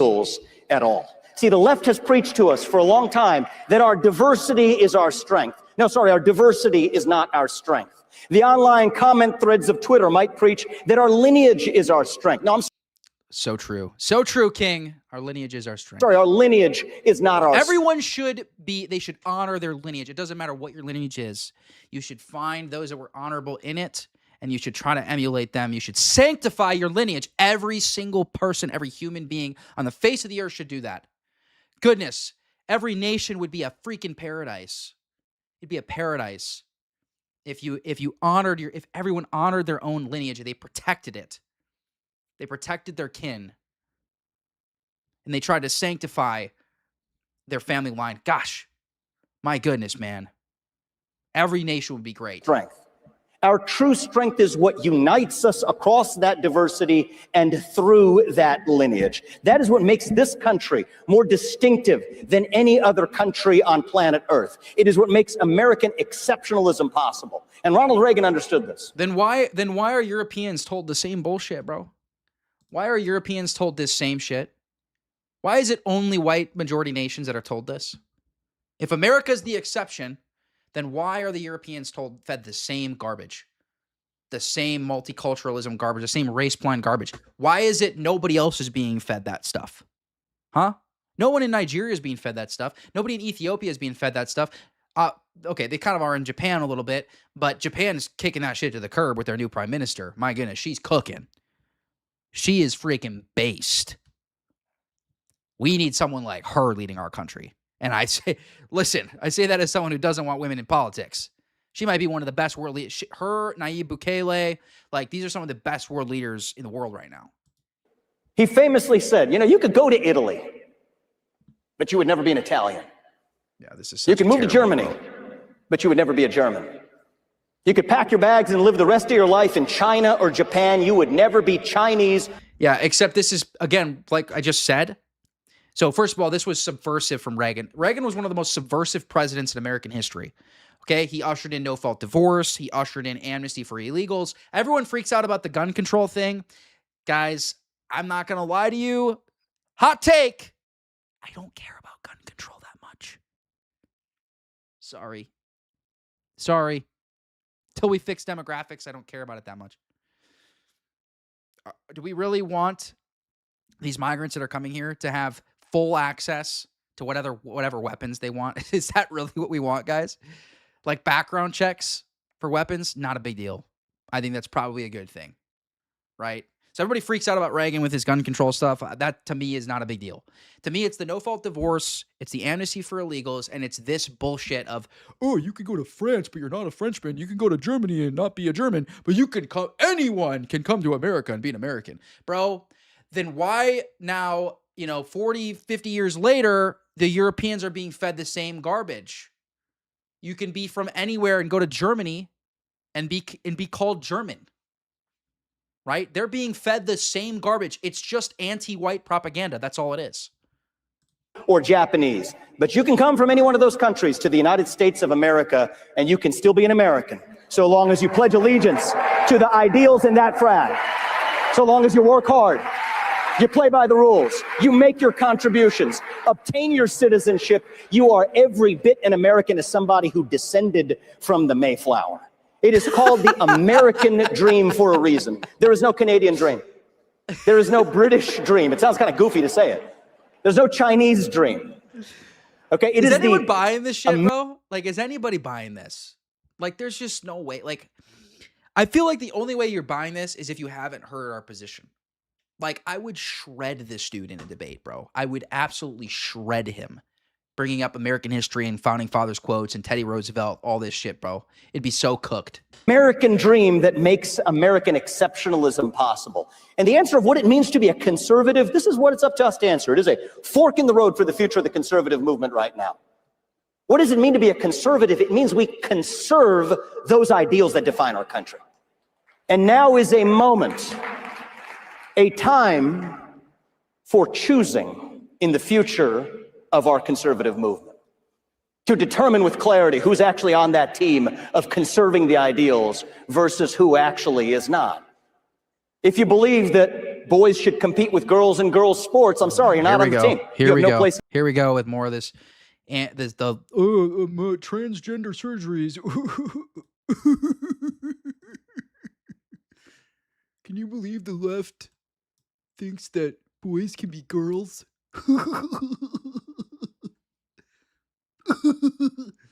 Bro, I'm so tired of this shit, bro. My goodness.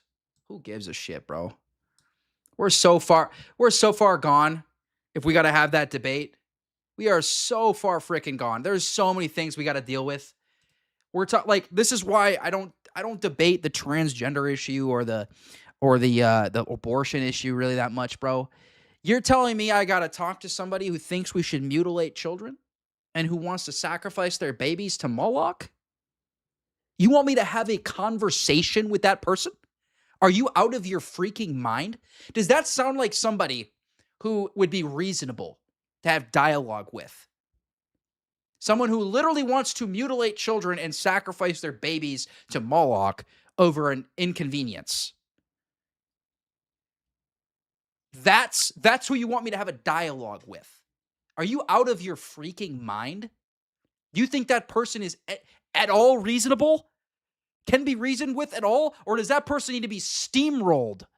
That person needs to be steamrolled, bro. Not talked to. Not talked to. The only reason I might talk to someone like that is if I'm exposing them. Is it when I'm exposing them? My next debate is August 8th against Hassan Shibli on Tim Pool. Although I might be debating this Brian Shapiro guy randomly on his show. We'll see. All right. So Stephen Miller's a Jew. I get it. Guys, listen. All right. You don't got to tell me twice. I know. But this speech, bro, this speech he gave, it's kind of fire. I'm not going to lie. I hate to say it, guys. I know he's subversive, okay? This is not an endorsement of Stephen Miller. It's not. All right? It's just a good edit, and it's a good speech. Under President Trump, a new conservatism was forged. And that's what I'm here to talk to you about today. What Donald Trump understood, and what this new conservative populism understands, is that America is more than the sum of our GDP. The measure of our nation is far more than the measure of our balance sheet. America is a living, breathing thing. It has a beating heart, it has a beautiful soul, and it has proud, patriotic citizens like each and every one of you. For years, professional conservatives and professional Republicans, all they ever wanted to do was talk about GDP, GDP, GDP. Well, you know what? President Trump did an amazing job growing this economy. But what's so much more important than that is defending this nation's heritage, its culture, its values, so that our children, our sons and daughters can grow up in a country that is proud of its past and proud of its destiny. I speak to you today, I would gladly trade, if I had the choice, 1 point off the GDP if in exchange every single American child could go to a school where they were taught to love their country, its values, its heroes, its history, its story. No nation, ladies and gentlemen, no nation can long survive that teaches its own children to hate it. That's as unnatural as a family that discards its own children. We are doomed, ladies and gentlemen, if we don't stand up for our nation's children. We are doomed if we don't. And I know that you will. With all of your heart and soul, I know that you will. Because you understand the most important truth of all. America is not an idea. America is a nation. A nation has families. A nation has towns. It has communities. A nation raises armies. A nation has a culture, a story, heritage. These are the things worth fighting and dying for. And a nation, ladies and gentlemen, a nation has borders. Ideas don't have borders or boundaries. Ideas don't have towns and families, and ideas don't have citizens. So we are a nation that believes in ideas, but we are still, ladies and gentlemen, a nation not only with the right, but the sacred duty to take care of our own citizens above every other consideration. Our own children, our own families, our own communities, and to defend and protect our own sovereign borders is a sacred obligation from which we must never, ever back down.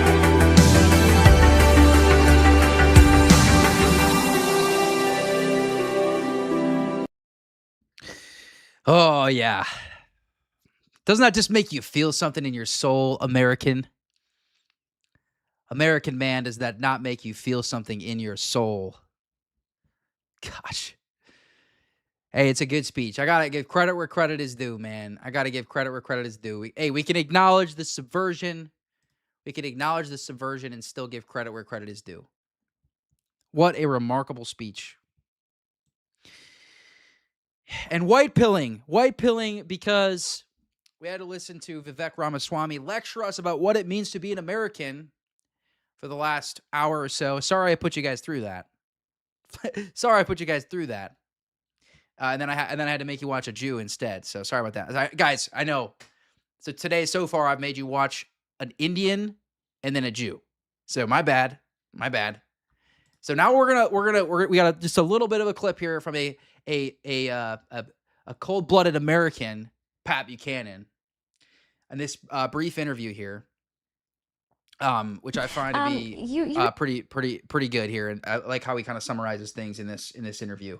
We're not going to watch the whole thing, but I kind of want to show you guys what he says here.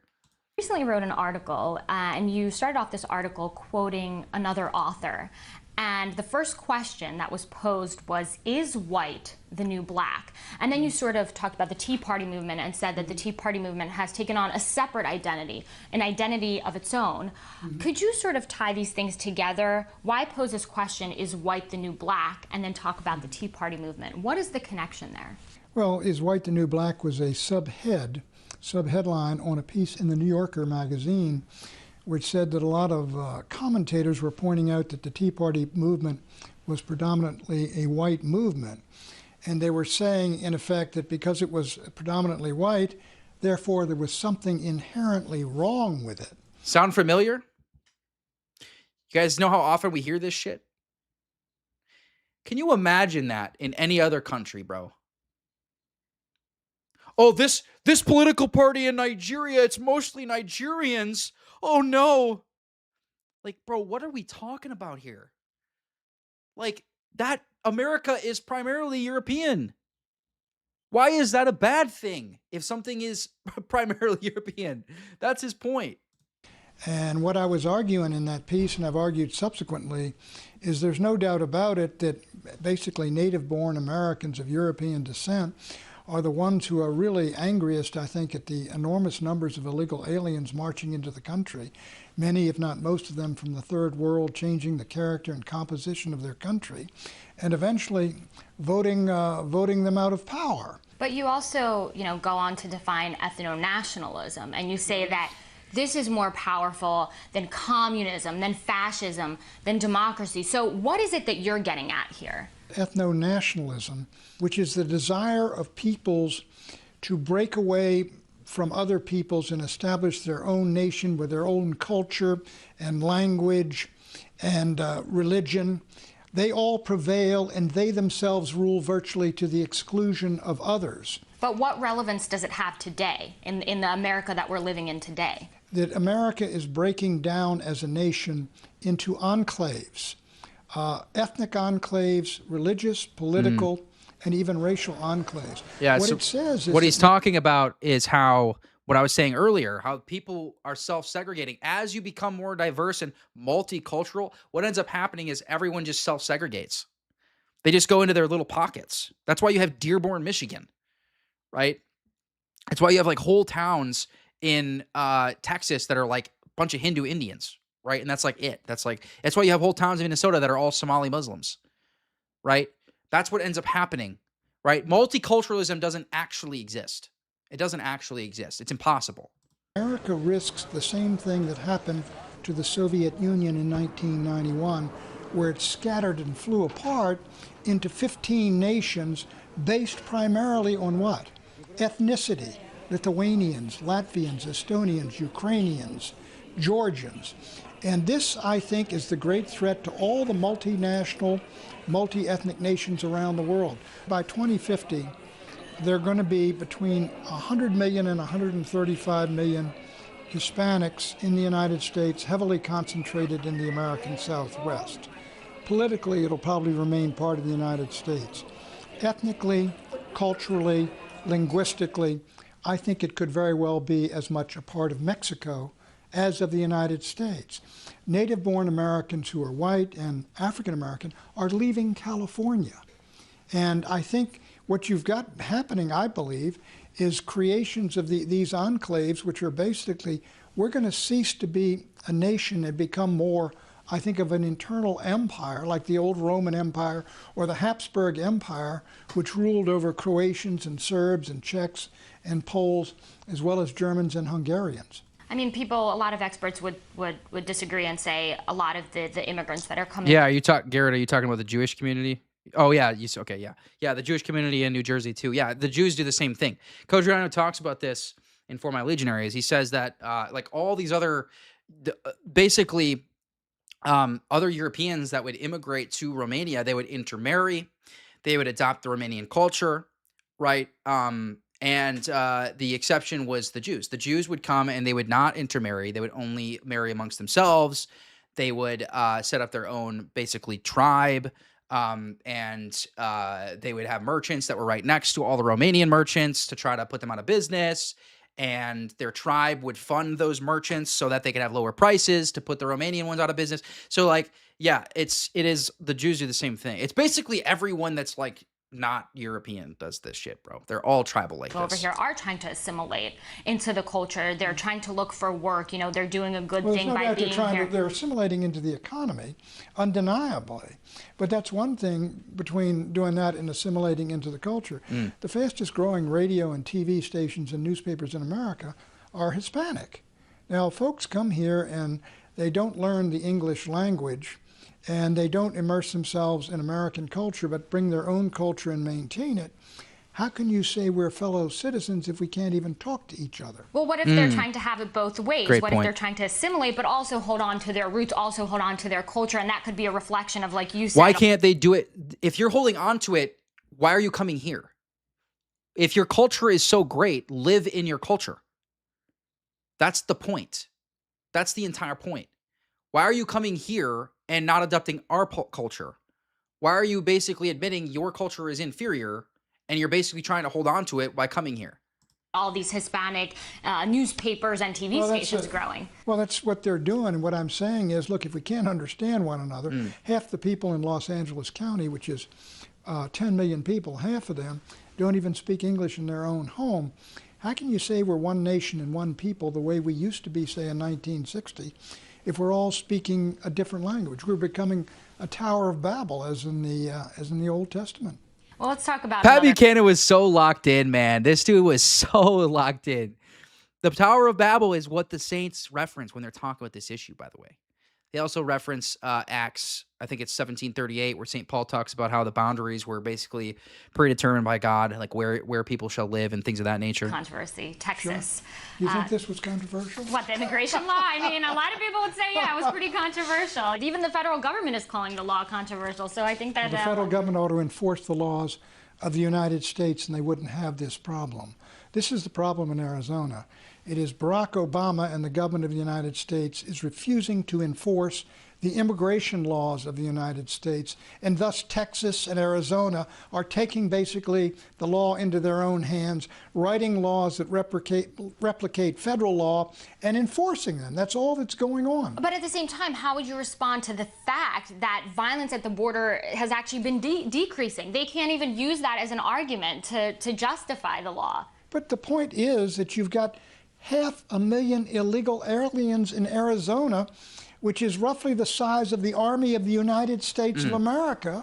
They are a social problem, they're a cultural problem, and they're a criminal justice problem. And these folks would like to have them, since they don't belong here, like to have them leave Arizona. Is that not understandable, that this is our country and they have broken the law and broken into it, and they're holding down jobs when 15 million Americans are unemployed?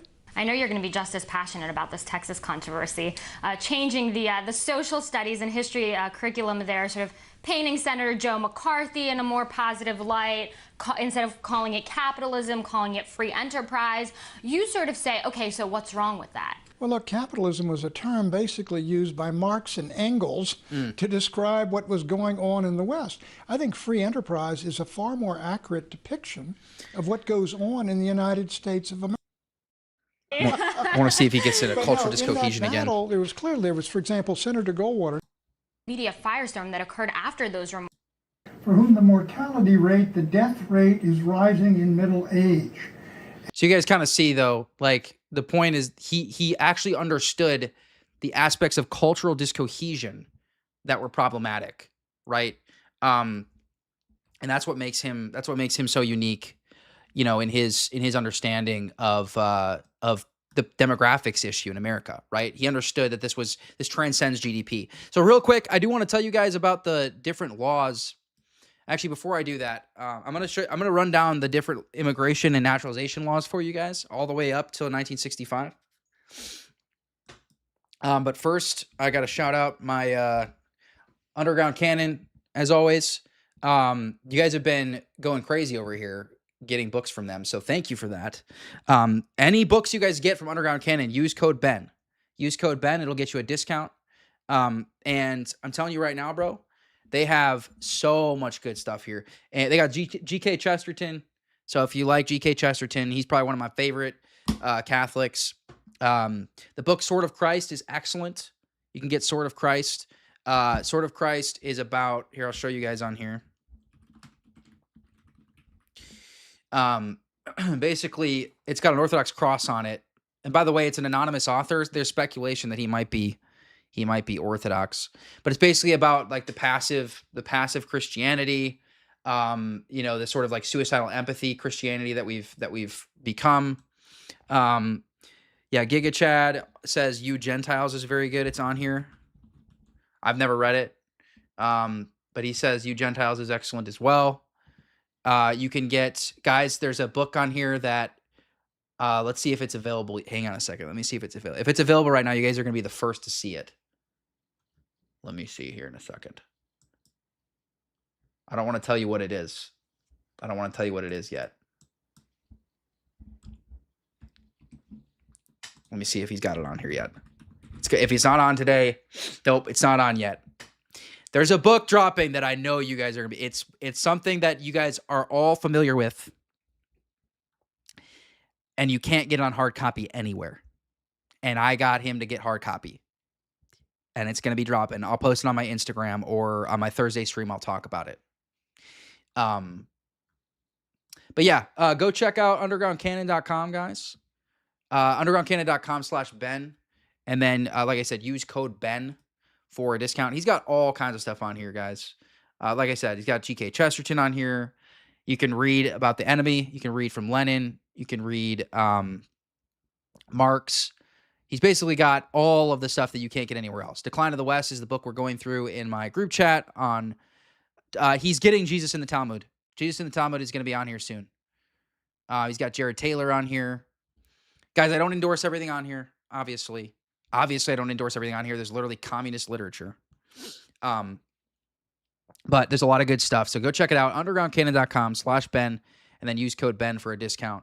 So, all right. All that being said, so let's talk about some of the how ridiculous this sort of like multiculturalist America is, like this belief that the founding fathers believed in like a multicultural America. So this is how nonsensical it is, guys. So every single naturalization and immigration act up until 1965 reinforced European identity. Okay? So it started with the Naturalization Act of 1790. I saw a very unfortunate old clip of Charlie Kirk talking about how the founding fathers didn't believe there was any racial aspect to American identity, which is totally false, because the Naturalization Act of 1790 explicitly says that to be naturalized, you have to be a free white person of good moral character after 2 years of residency. So you had to live there for 2 years, have no issues, completely adopt American culture and identity, and then you could be naturalized.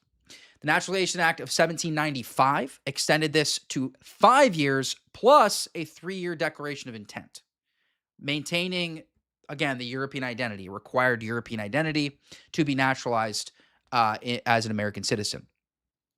The Naturalization Act of 1798 actually raised it to 14 years. So so they're maintaining the European identity. Every single one of these acts is continuing to reinforce you have to be a free person of European descent to be an American citizen.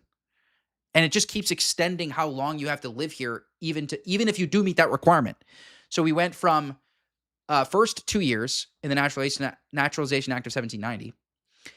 1795 made it 5 years plus a 3-year declaration of intent. 1798 made it 14 years. Naturalization Act of 1802 went back to 5 years, again, maintaining the same verbiage of European identity, requiring European identity. Then that was the Naturalization Act on the books all the way up until 1870. So from 1802 to 1870, that was the requirement. You had to be of European heritage and live there for 5 years without any issues to be naturalized as an American citizen. This is why it's ridiculous when people say, oh, we need to make the immigration system easier. Yeah, give me a break. We need to make it way harder.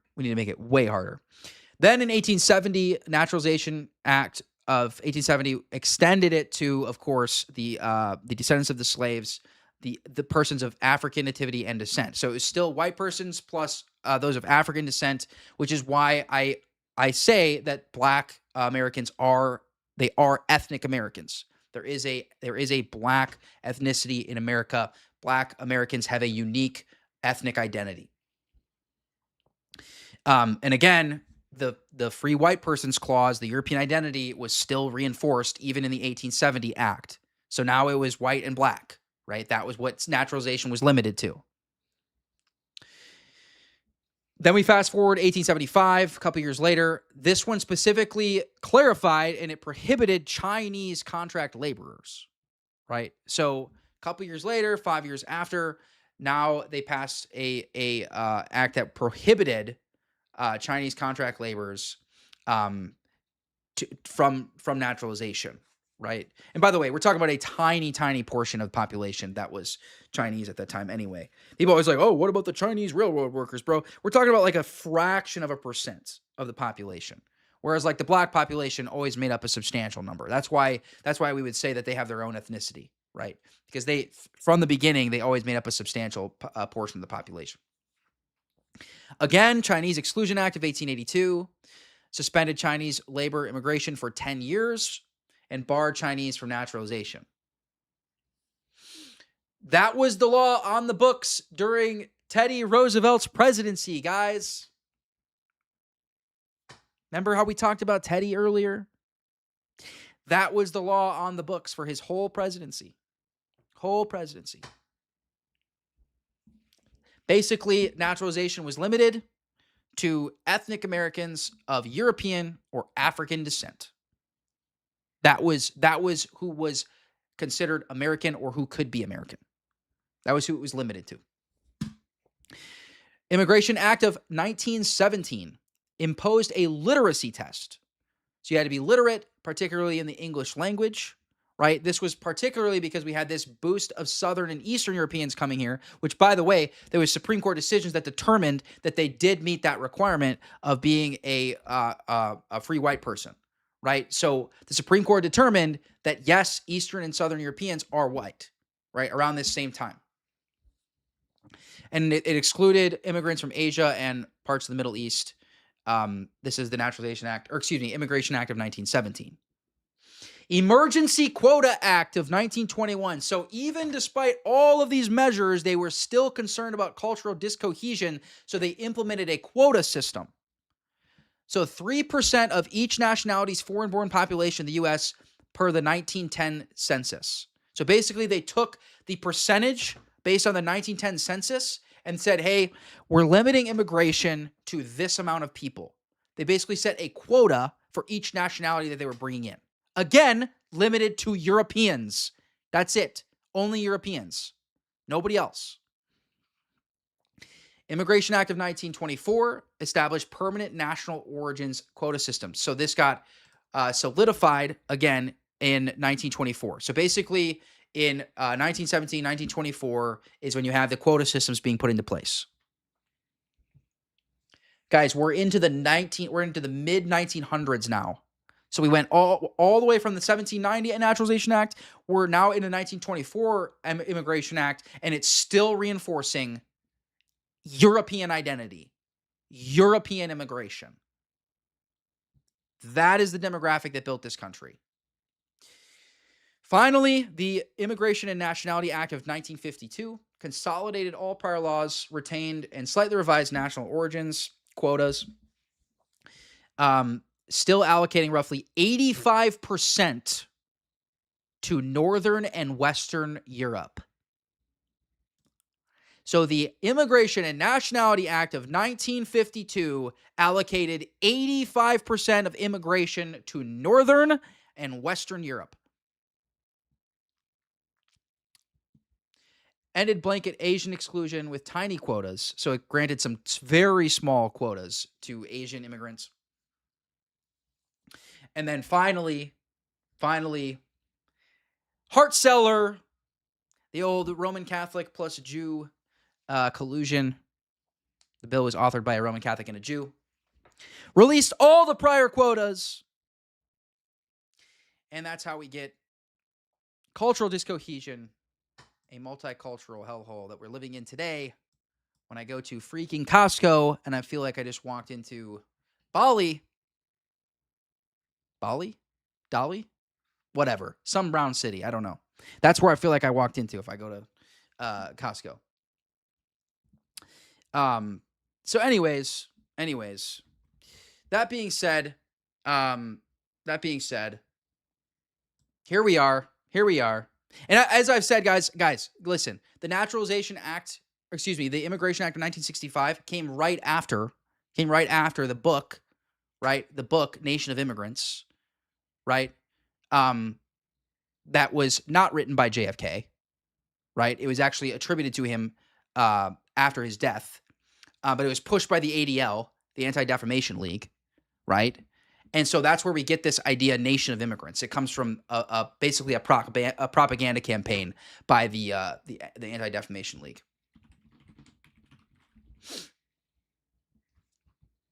All right, guys. So I'm going to be cutting to my. Oh, excuse me. I have my. I have my super chats. I got to go over here.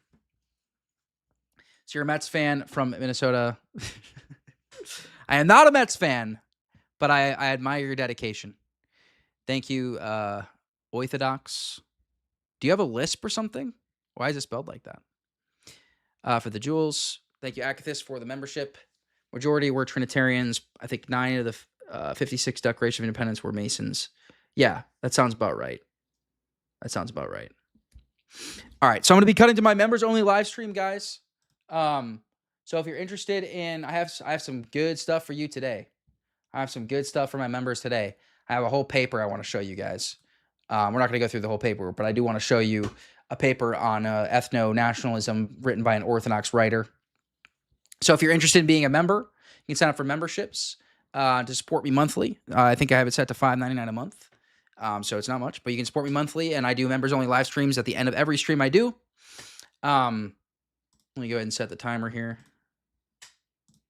to 1 minute. All right, so in 1 minute, we're going to be cutting to the members-only live stream. Please like and subscribe, guys. If you're not subscribed to the channel, please give the stream a like. This was a great stream. I had fun. Did you guys have fun? I had fun today.